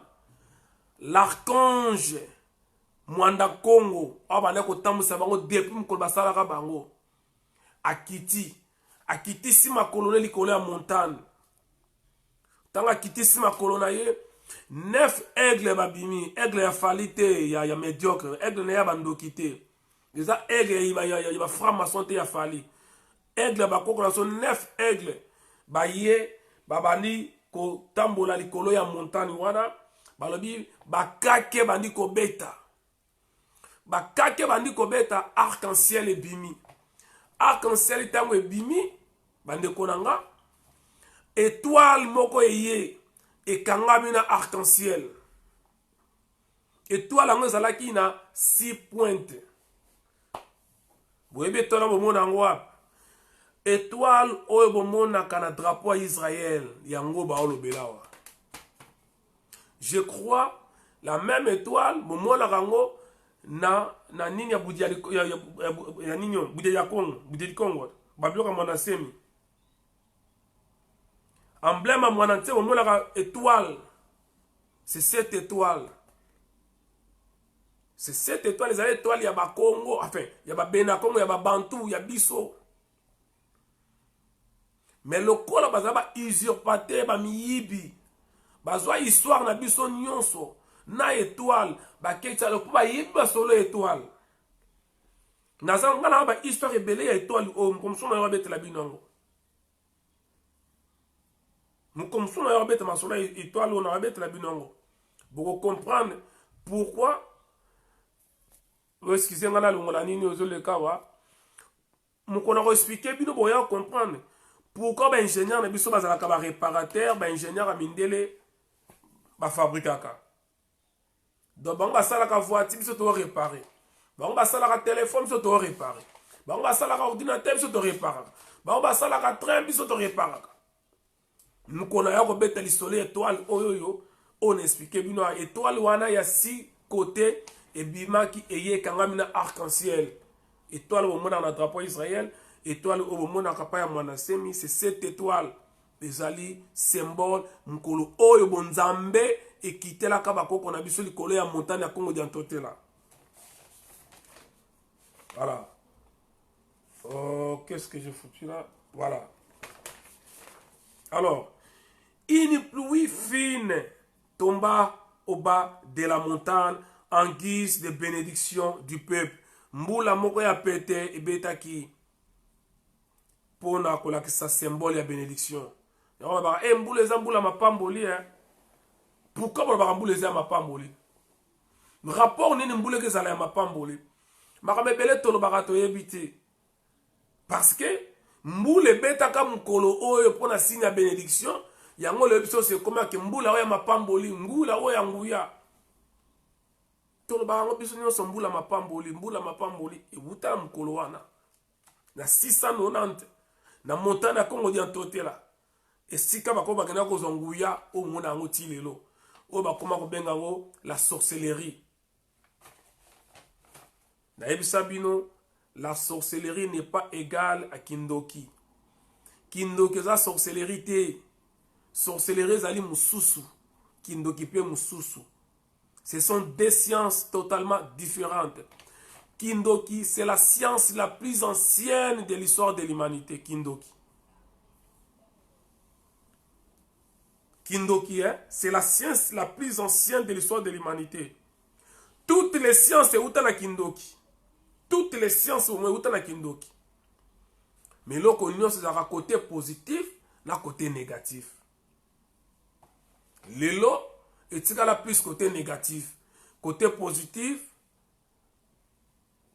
Mami bon va récupérer yango. Ba pesi yo Bible ya bango bazima solo na yo. Nzamba kosala limbisa ye talela nzambe jeûne de prière bango ba tonga ba avion ba tonga ba bateau yo jeûne de prière yoka ba kombo prière à Daniel ya Esther ya ndenge na ndenge mais bango basala ba jeûne de prière te me ba tonga ba avion asali jeûne de prière te asali bateau à côté jeûne de prière te asali téléphone c'est ton lobby waizo ozo temela mama nzambe tika ko tema mama nzambe mais bozo na misu bozo mona te bozo na matoi bozo yoka te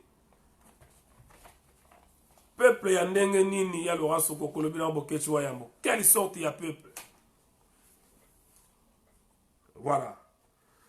Le Bena Congo, qui est égal le fils de Dieu Congo, à genoux et figure contre terre, jurait de servir le seul Dieu en lui adressant un serment de fidélité en ces termes.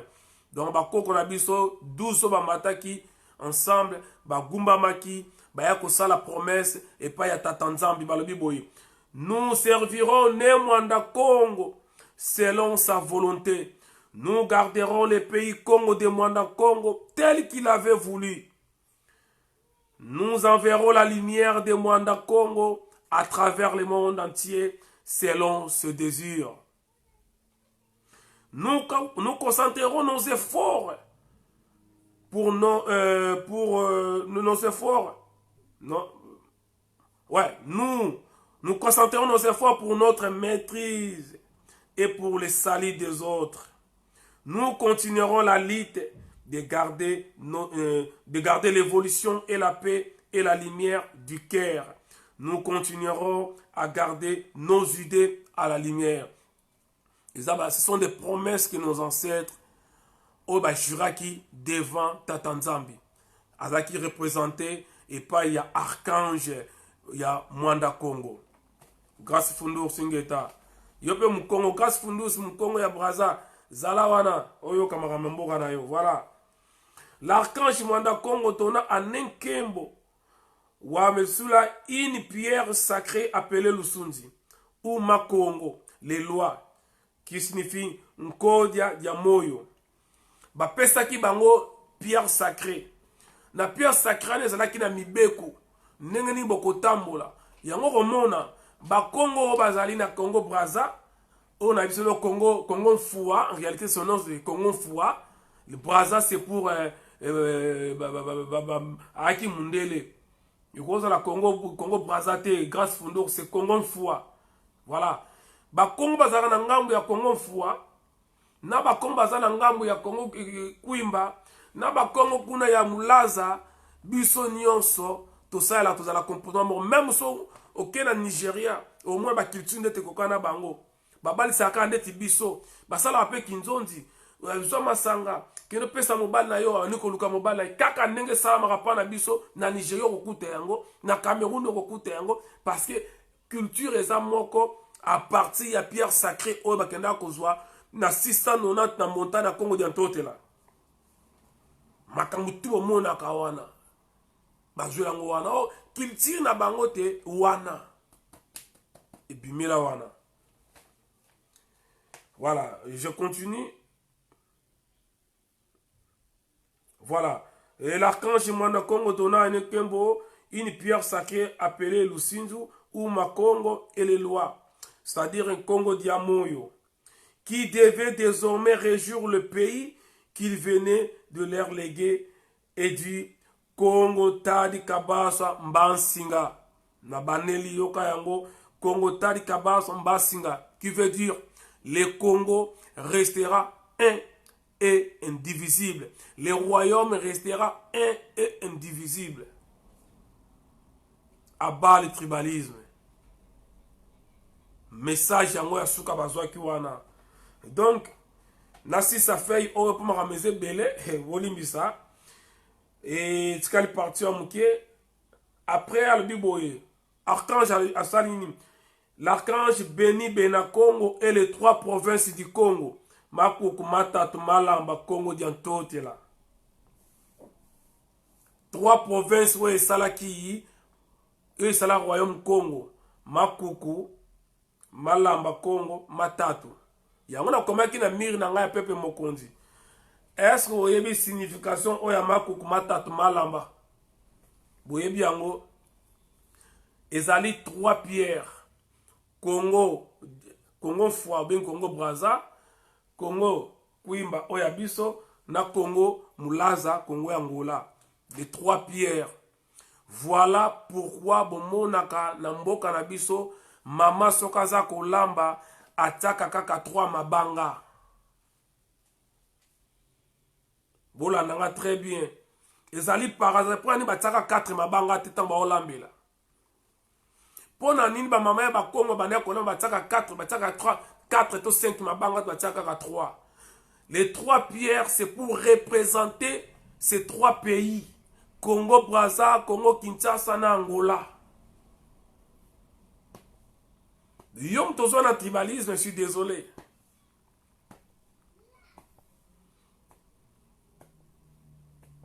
Trois mabanga balambelaka nzungu.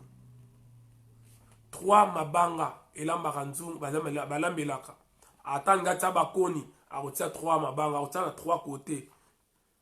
Anga tia la makala, même lituka ezala toujours na 3 makolo.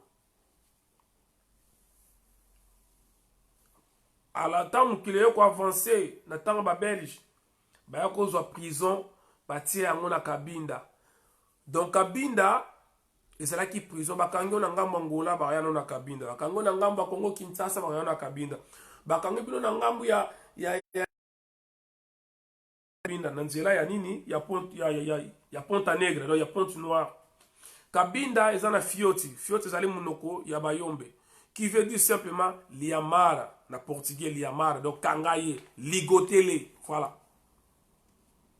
Ligotele Kabinda. Ah, province ya Kabinda, avenue Kabinda na Kinshasa, qui veut dire liamara, ligotele, zana fioti. Voilà, merci beaucoup. Et ça la fioti qui veut dire ligotele. Donc, bah yako tsango na katikati ya mabanga misato. Kabine za koza lokola nzungu na kati ya moto. Nzungu likola mabanga misato. Batie moto. Nzungu anekozwa moto et moto wana prison ba benga ngo Kabinda. Mkomsuna wazongo masola Kabinda. Mais on a fait bien ça. Que os angolanos, eu vou convidar muitos angolanos, muitos angolanos, vou convidar os angolanos, vamos bater papo sobre Kabinda, sobre Angola, sobre Kabinda. Um papo legal. Derrière Mwingui Lutonadio. Voilà. C'est notre histoire, hein, Futobetango. Koyaka ya nosekate, Félix Ndoki, Faïlou Ndeboye, Félix Beton, Nte. Masolo bokoyoka kayango mikolo nyonso. Tant que tu prépares l'homme, tant que tu prépares, tu investis dans l'homme, et aux ala passi. Yonga selu ne baneli cette vidéo etikali pour la histoire. Ça c'est un livre. Ça c'est un livre. Beau garder yango. Gardez vidéo oyo mutazana site na ya kotisa partout boko tango partout. C'est un livre. Ils allaient bien pour la mutu nyonso. Nakoya na ko continuer boko comprendre beta tito comme mukola lelo. Mais n'a dit que naza au moins plus de 40 pages ya boye recto vexo, c'est pas facile. C'est pas facile. Nabi kene na osala boye mutu musuba ko kene pe asaya ngo pe su livre ne kanga na osala boye mutu musuba osala ngo derrière kulut masiala mutu musuba ko ya ko sala ngo su livre, mais c'est notre histoire na osala livre oyo na mukulango ba financement na ko koma livre oyo ina kusonga na ke représentant na Congo na kosala livre na ne na koma na aussi na silisi na beta yango to koma yango. Voilà.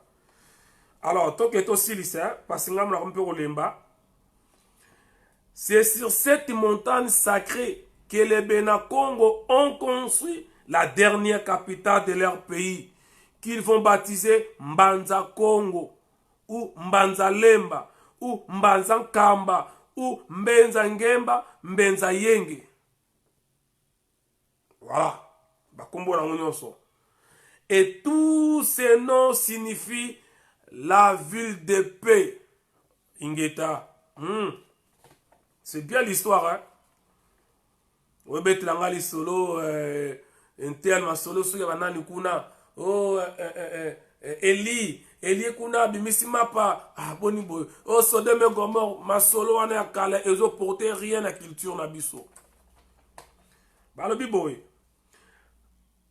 C'est sur cette montagne sacrée que les Bénin-Congo ont construit la dernière capitale de leur pays. C'est cette montagne qu'ils vont baptiser Mbanza Congo. Appelle ça en combo Mbanza Congo, ou bien Mbanza Lemba, ou bien Mbanza Nkamba, ou bien Mbenza Ngemba, ou bien Mbenza Yenge.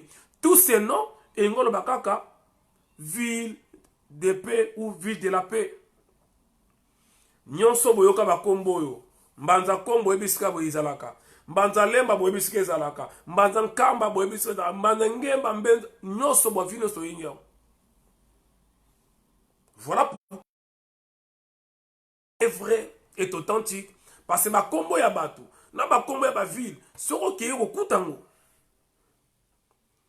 soko okei okute yango soko otuni bato baza bazali bato ya mbanza kamba bali bato ya mbanza kongo bazali. C'est-à-dire mon histoire est vraie. Et ça, il y a preuve yango oyo. Voilà. Avec papa le bien ramené moi la sempe ça comment déjà bandakala. Na kikongo comment bandakala. Parce que type on a comment ba livre belé 100 et quelques 160 livres. Malheureusement le roi totanga na biso tete au mona rani bon. Na lukata ba livre ngona ya ngapena no sala ngusko ba vidéo. En tout cas papa masiala ce que moni livre ndengwana oyebi singa ingana kuzwa ngona tangi na ko sala ngoma vidéo. Toke na ngota ndenga pona kusunga peuple. Voilà.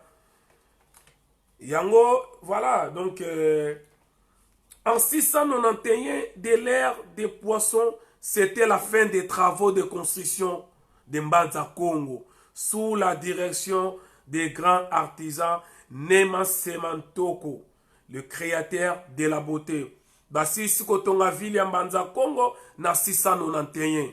Ozaki capitale. Merci, merci papa, merci. Ozali capitale ya royaume Congo. Bastia kotongo na 691. So yebisanga na 691 Paris ezalaka nini? Po yebisanga ike mutalakisi bakoko na biso, mutalakisi biso kotonga mundele. Architecte wo babenga o architecte oyo Nema Semantoko. Atangela kyango wapi? Yebisanga yo nukansaka mundela lekyo na mayele. Tamba zo tonga na 691 ba otonga. Paris ezalaka nini? Paris ezalaka wapi? E mundele botonga, e mundele la danger, yebisanga o alakisaka architecte oyo ndenge basala architecture zanani. On comprend que ils étaient enseignés par les esprits. Merci beaucoup Christian Sozin. Ils étaient enseignés par les esprits. Bah esprit batangi sur architecture, bah comme je suis ingénieur. C'est ça la force des Bantous, des Juifs Bantous. Pour la même mathématique, et pour la première fois, il mathématique, il y a 4 RDC. 20 000 ans passés, 20 000 ans mathématiques na Congo. Pour la première fois, il y a mathématique. Ce qui est l'histoire, c'est l'histoire. Alors, bon, c'est laisser faire, c'est la mondele, kozali zo, mondela le kiote. Et ndenge, ntango ifo ngonga ekoki bandeko. Ntango ekoki ifo yo moto mwindo telema. Nous devons prendre les choses en main. Si on continue quoi dans la politique, bazala na ba mindele. Bazala na ba ennemi na biso, bango tout. Bango tout, sans exception. Bango tout bazala na ba ennemi na biso. Bafanda na ba ennemi na biso. Voilà pourquoi on regrette rabato bazala sima ba politicien. Yo mama mukolo nengwana, yo tata mukolo na sima ya Fayulu, na sima ya Félix, na sima ya Bemba, na sima boluka kanini na sima ba politicien. Ngapre na zabo na bana kubundela mwanda semi ngai. Kena bundela pour mwanda sema comme président non. Impossible. Na koyoka mate ya mwanda semi pour nga mona oluka comme président mboka ranga. Bitumbalanga na comme président na Congo, nga bitumbalanga ya ngwana. Oh. Yebisanga yi Katumbi alekinga na nini? Fayula alekinga na nini? Bemba alekinga na nini? Félix alekio mtola nanga na nini? Alekio na nini? Donc ngana bundela rapo moto comme président bongo ngamoko. Et bongo ngamoko na ko comme gouverneur na Kasaite. Ngabo na ko comme gouverneur na Katanga te. Ngai nazana la capacité te bien yo ndeko la nanga ozana la capacité te ya comme gouverneur na ba Congo to na bandundu to l'Équateur bio ka boko puya ka batu ngana bundela ka yo comme président bonga siko bonga oh bino be boya bo bundela biso to ke nanga on va s'imposer to ko s'imposer. Et batouana toko kabola ngona katikati kana biko c'est toko kabola gloire na bango toko récupérer yango. bango bazolanda banzambe ya bapaya biso tokozonga na babokoko na biso nde tozongi et on va voir tokena bango ndenge nini bango bazolanda mindele na nsima entre temps mundele ayebi ke force na yo moko eza na mundele azoseka yo s'il savait au moins combien ils sont puissants il rigole les blancs ils rigolent que non tous ces gens là baza kogumamela bango mais ceux qui connaissent l'histoire ils rigolent mais dis donc comment mais ces gens ils sont comment ingeta yango nazoyebisa bandeko boye on va s'imposer nga soki na telemi nazoyebi ke bon nazosangisa bakongo ezali tribalisme te laissez-moi finir partie oyo mpona na expliquer bato parce que nayebi makambo na oloba pourquoi nayebisa yango naosa po insister je sais de quoi je parle je sais de quoi je parle alors en 691 de l'ère des poissons c'était la fin des travaux de construction.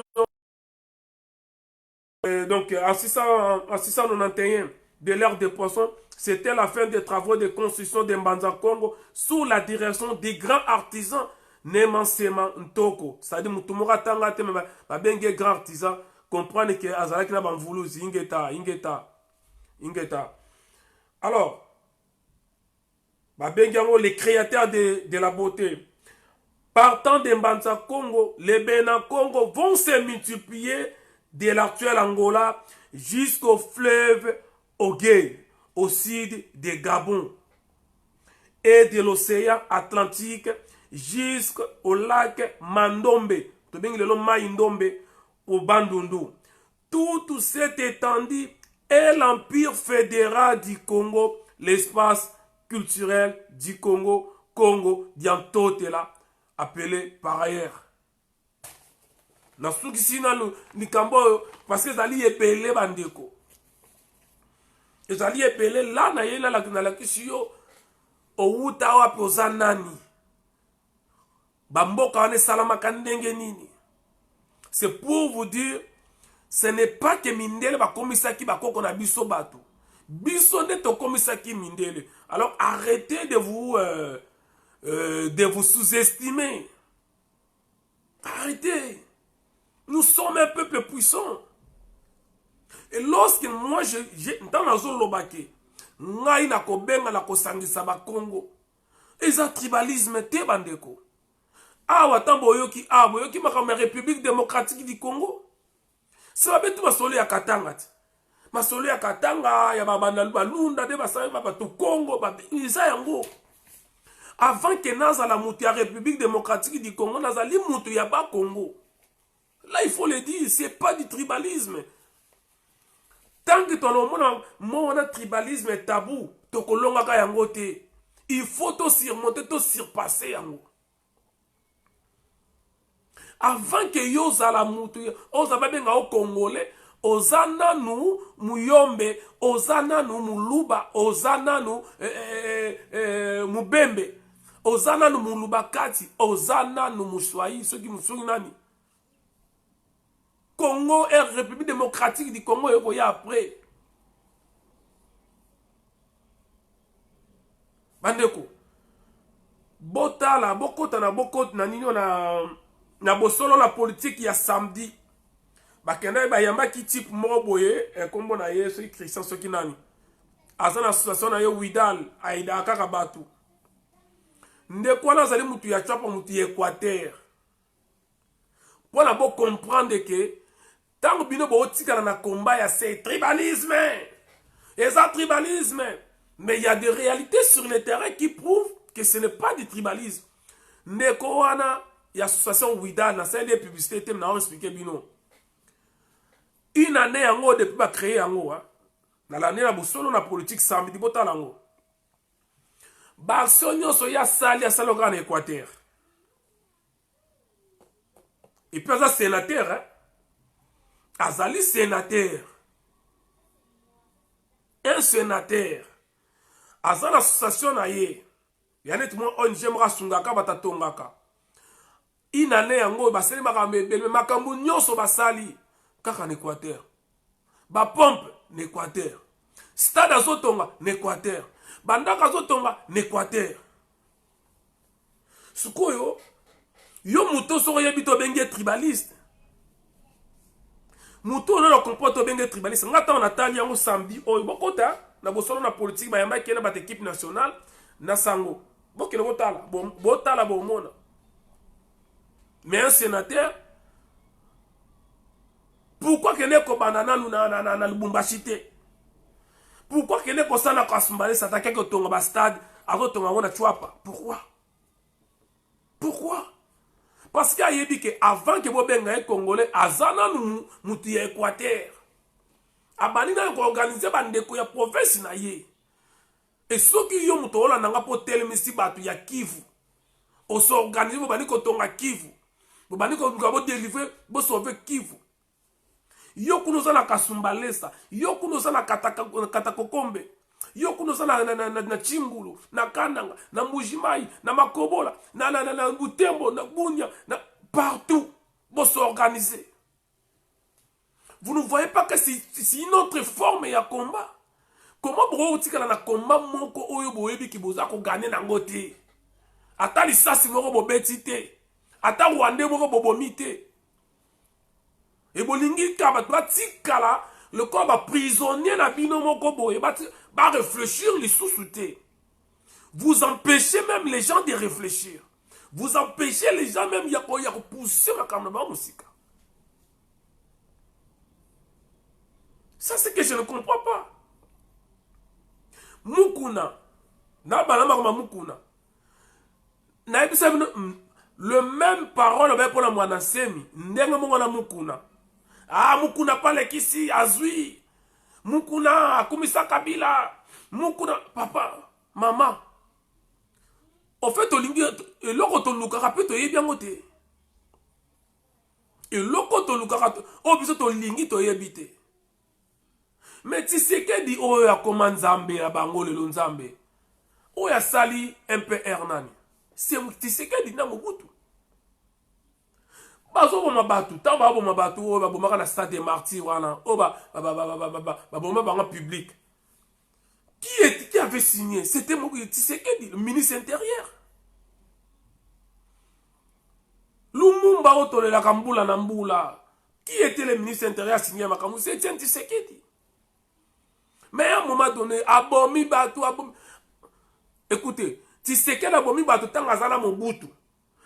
Abomi batu. A commis opposé à l'Okuta, a bombé sur Soubatu. Mais hier, on a un mausolée coûté plus de 15 millions de dollars, s'il vous plaît. Mausolée à Etienne Tshisekedi coûté 15 millions. Moutoumoro Bassai n'a rien à Congo. Moutoumoro Bosso Dolali a tiqué ta livre, docteur en droit. Yo, docteur en droit, ta livre tiquité. Pour que c'est les mausolées à 15 millions. Mandeko. Nakene moko. Honoré Ngwanda, papa Ngwanda. Oh, il est là, fongoli biso miss na diaspora marambebele. Ça, il faut le dire. Papa Ngwanda, oh, il a fongoli biso miss marambebele na diaspora. Mais, le même papa Ngwanda, n'est-ce pas qu'à Salina Mobutu? N'est-ce pas qu'à Salina Barwande? Yuta Moussouba Kena Mwana Semi, à Salina Barwande, Yebisa. Congolais o ya sala na Rwanda te yebisanga pesa ba Congolais moko o asala na ba Rwanda te moko boye bisanga i Congolais nini oyo asala na Rwanda te ba Rwanda Mobutu asala na ba Rwanda e papa Honoré Ngwanda lelo oyo a été biso na makamebele na komba asala na ba Rwanda na bureau na ba Rwanda. Donc ba Rwanda oyo papa Ngwanda asala na ba Rwanda et ba Rwanda te ba Rwanda oyo ba yelelo ba ngonde ba Rwanda makambo occupé bani mkoloni. Ils ont commencé par l'infiltration, après ba yeko occupé. Avant d'occuper un pays, on les filtre. Ils ont infiltré le Congo et après ils ont occupé. Siko yebi sanga. Mukuna salina Kabila oui to yebi. Mais siko bandeko makambo mukuna zoloba. Oh, yazo ba Kabila. Bana ba bénéficier nango. Tout ça la sincère. makambu oyo mukuna lo azolobela azolobela Kabila o aza ko attaquer Félix olinga attaquer Félix na ndenge nini tant azobimisa mabe ya Kabila et que Félix azoba okanga Kabila, c'est-à-dire azo prouver réellement qu'ils sont ensemble. Voilà, c'est la mathématique. A égale B, B égale C, c'est-à-dire A égale C. C'est ça la distributivité, la mathématique. Ou bien aza ko attaquer Kabila. Kabila azalaka Félix. Mais aza ko attaquer Isaac aza pe ko attaquer Félix. Bandeko. Boyebi propriété on a la mathématique ou pas na bandeli bino. Si A égale B et que B égale C, c'est-à-dire A égale C. Je crois que c'est l'associative, non, l'associativité, voilà, c'est l'associativité, c'est pas la distributivité, mais c'est l'associativité. C'est simple. Makamu mukuna zoloba, bana maza o bénéfice ça biso. Ngai lelo soki André Kimbuta, atiki ngambo Kabila. Aye na ngambo na biso. Abandi ko dénoncer ko lakisa biso ba crime la biso makamu nyonso ba mbongo sika ba bomba tututu. Nga na robete na Kimbuta maboko. Nga na robete le maboko. Aucun politicien congolais est clean.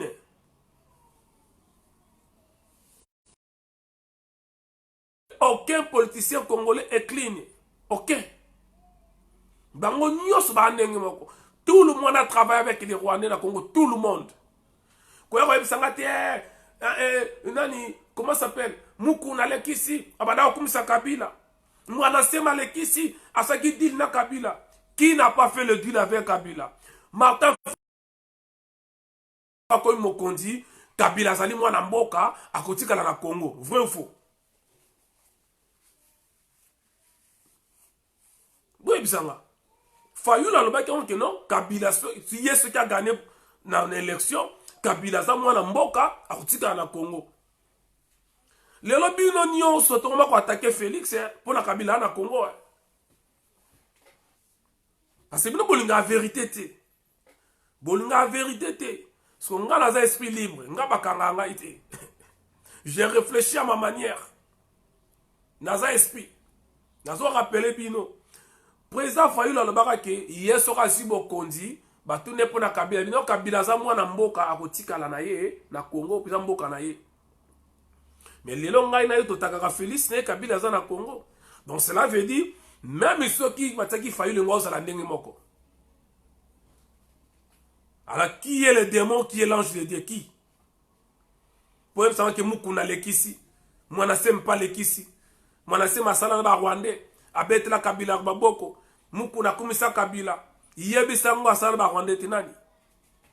Honoré ngwana guti mba ba kocha ba Rwandais. Lelo comme quoi tu comprends les binotés hein. Mwana se mwana akumisa ka Rwandais, akuse politique na mwana se na kumisa politique na mais papa ngwanda sala na ba Rwandais na bureau moko bavandi. Oh. Papa ngwanda asala na ba Rwandais. Ba Mobutiste ba sala na ba Rwandais. Tant ba Rwandais baza ko ya afidèle zo ya UDPS bazalaki na ba Rwandais. Na yebi histoire wana te. Mais alors donc il y a mwana se mina mukuna nde bangonde batalie mbonga Kabila ya suka. Oh. La muka na bino, la muka oya bino, la muka na bino wana. Obo salara la muka na bino. Ba ina la muka banani, ba miyibi na ba miyibi. Que de voleurs o basali la muka basali na Kabila. Pourquoi bobo sana rapide? Que de voleurs o ba former la muka. Muta comme ici Kabila milliardaire c'est Moïse Katumbi. Moïse Katumbi mutasali Kabila c'est la milliardaire. Non, et bien côté. Muzitu Asana Kabila, ministre de Finance, premier ministre. Atongi ata hôpitalité na bandundu. Ata hôpitalité. Alingala sang sabatute pona yo. Que tribalisme na sang sabatute au moment où Jean-Claude Vwemba, soi-disant député, soi-disant Mukongo, a commandé na ba Rwandais. Ba Fabrice Pouela, ba commandé na ba Rwandais. Tolo bate. Jean-Pierre Bemba ba yibi mbongo vina bango mobimba. Ma ata aéroport à Pamba en Équateur exact. Et aéroport exact. Même aéroport en Équateur ba salité ba Jean-Pierre Bemba.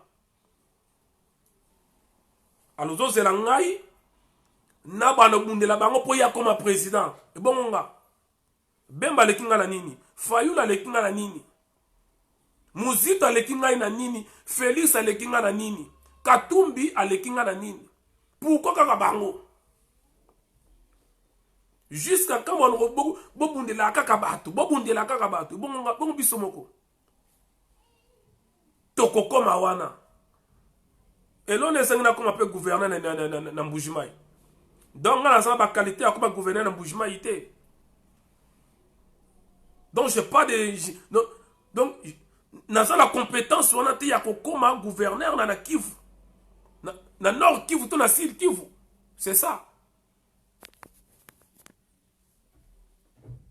Mais non. Donc, Mandeko, je crois qu'on a Tolobi Mingi, Ngai n'a pas soutenu Mukuna. Ngai n'a pas soutenu Mukuna. Parce que, lui au moins, il ose de parler à ce qu'on nous bat quand même. Bazaka Rami Balé na Congo, on a attaqué Kabila en face, mi Balé. Mwana Semina Mukuna. Yozo Ganga na réseaux sociaux na pota, rien. Sorbo kiti na Congo kuna bo changer ba langage. Bazaka mi balé mwana semi na mukuna. Le sel, le deux là, que le deux bazo la courage ya koloba ngwa face que muyibi Rwanda boy. Ba mi balé. So na soutenir na soutenir banani. Oyo te. Oyo bima oyo te. Oyo te. Alors c'est quoi? Laisse-moi organiser mon peuple. Na kene ngapi na kena zo pouvoir wana peut te rejoindre. Parce que trop c'est trop. Moutou moko te aza na monopole, il y a la réflexion à Moutou. Je ne suis pas là pour la répondre à bateau. Ma vidéo contre Nge Salami boye. Je n'ai pas le temps pour répondre à bateau.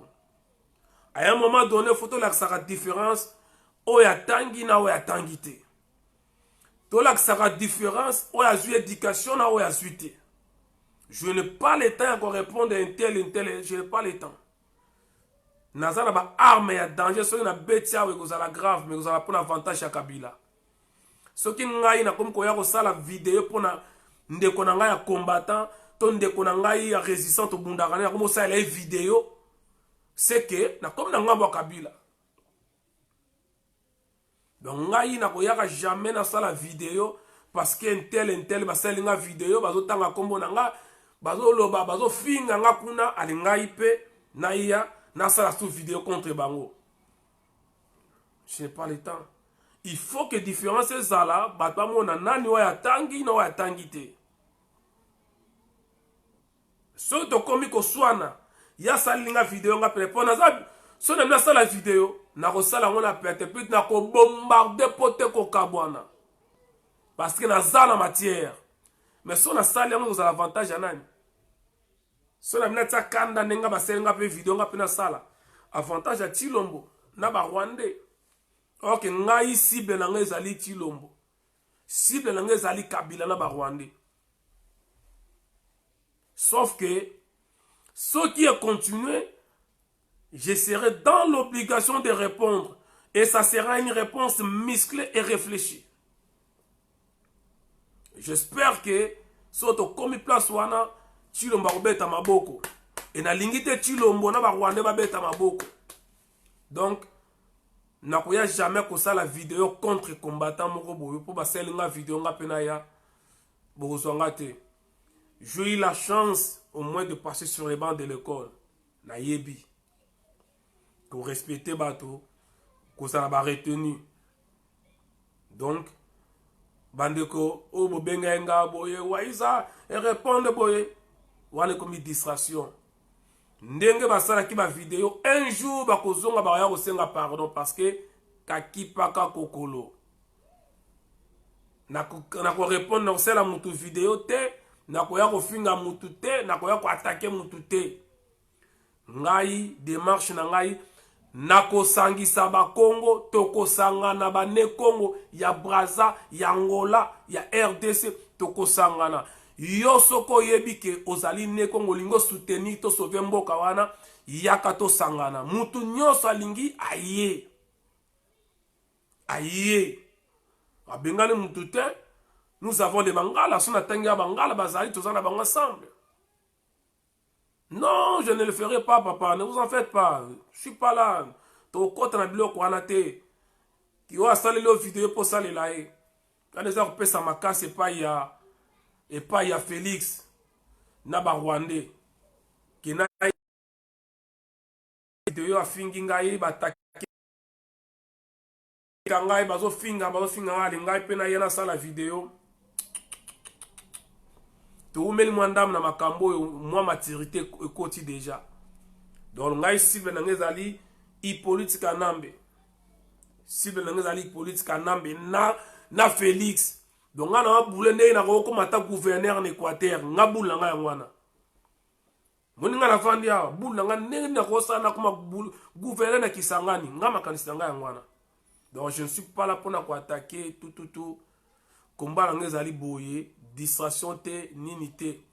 Voilà. Merci à tout le monde. Bolanda Kinga, merci. Ndenge Bolaninga, merci. Kalamingi te Zokota. Malheureusement, ils ont indifféré na YouTube. Bon s'abonner na Hippo Wise officiel. Bon s'abonner bino nyonso. Eska bo zo ba vidéo na ngane on puis bon s'abonner na Vision News. Eske wana roleka. Ingeta. Toujours continuer histoire ya livre on a besoin de continuer. Il y a la première partie, la deuxième, troisième, na aussi le et ça moulaï mingi, ça et ça presque 40 pages recto vexo, c'est-à-dire 80 pages. Mais non, que non, malembe, et puis je vous en prie, merci beaucoup. Total escali to reçu que les yango, malembe, biso au moni on a ici bino bandeko, vidéo oyoyo, mutu nyoso koyoka yango après. Mutu tout akoyoka yango arebisa yo kende ko bomba vidéo même après 60 ans même après 10 ans 50 ans 100 ans vidéo vous a toujours na valeur yango na yebisa ka batu boye tango yo ça la vidéo est-ce que vous êtes sûr ouais nous en faites pas Kemiti ne Congo tango yo ça la vidéo vous êtes sûr que vidéo zo ça là dans 5 ans que ça la valeur. Vidéo on de ça la lelo, on est sûr que dans 2 mois, vidéo on ça la toujours na valeur. Tout ça la ba vidéo pour na que batu ba se servir na ngona mikole koya. Vous comprenez? Ngai ba vidéo na sala kana idée ya livre, qui na comme un livre. C'est un peu ça. Vidéo ou même après 10 ans ko mutarota la yango akozala ka toujours na besoin nango. Merci à tout le monde pour s'abonner à Hippo Wise officiel. Bao basenga ba demande na Facebook nazo yambate passer ba mi ba leki belé. Bo suivre kaka page na ngai. Malem na loko ça va toujours au moins 200 contacts en attente. Plus de 5000 déjà tournés donc malem na loko ça. Merci de vous partager vidéo. On est ensemble. Ingeta le peuple gagne toujours. Kalamingi te tobenga bino pour la conférence. Après confinement, ingeta.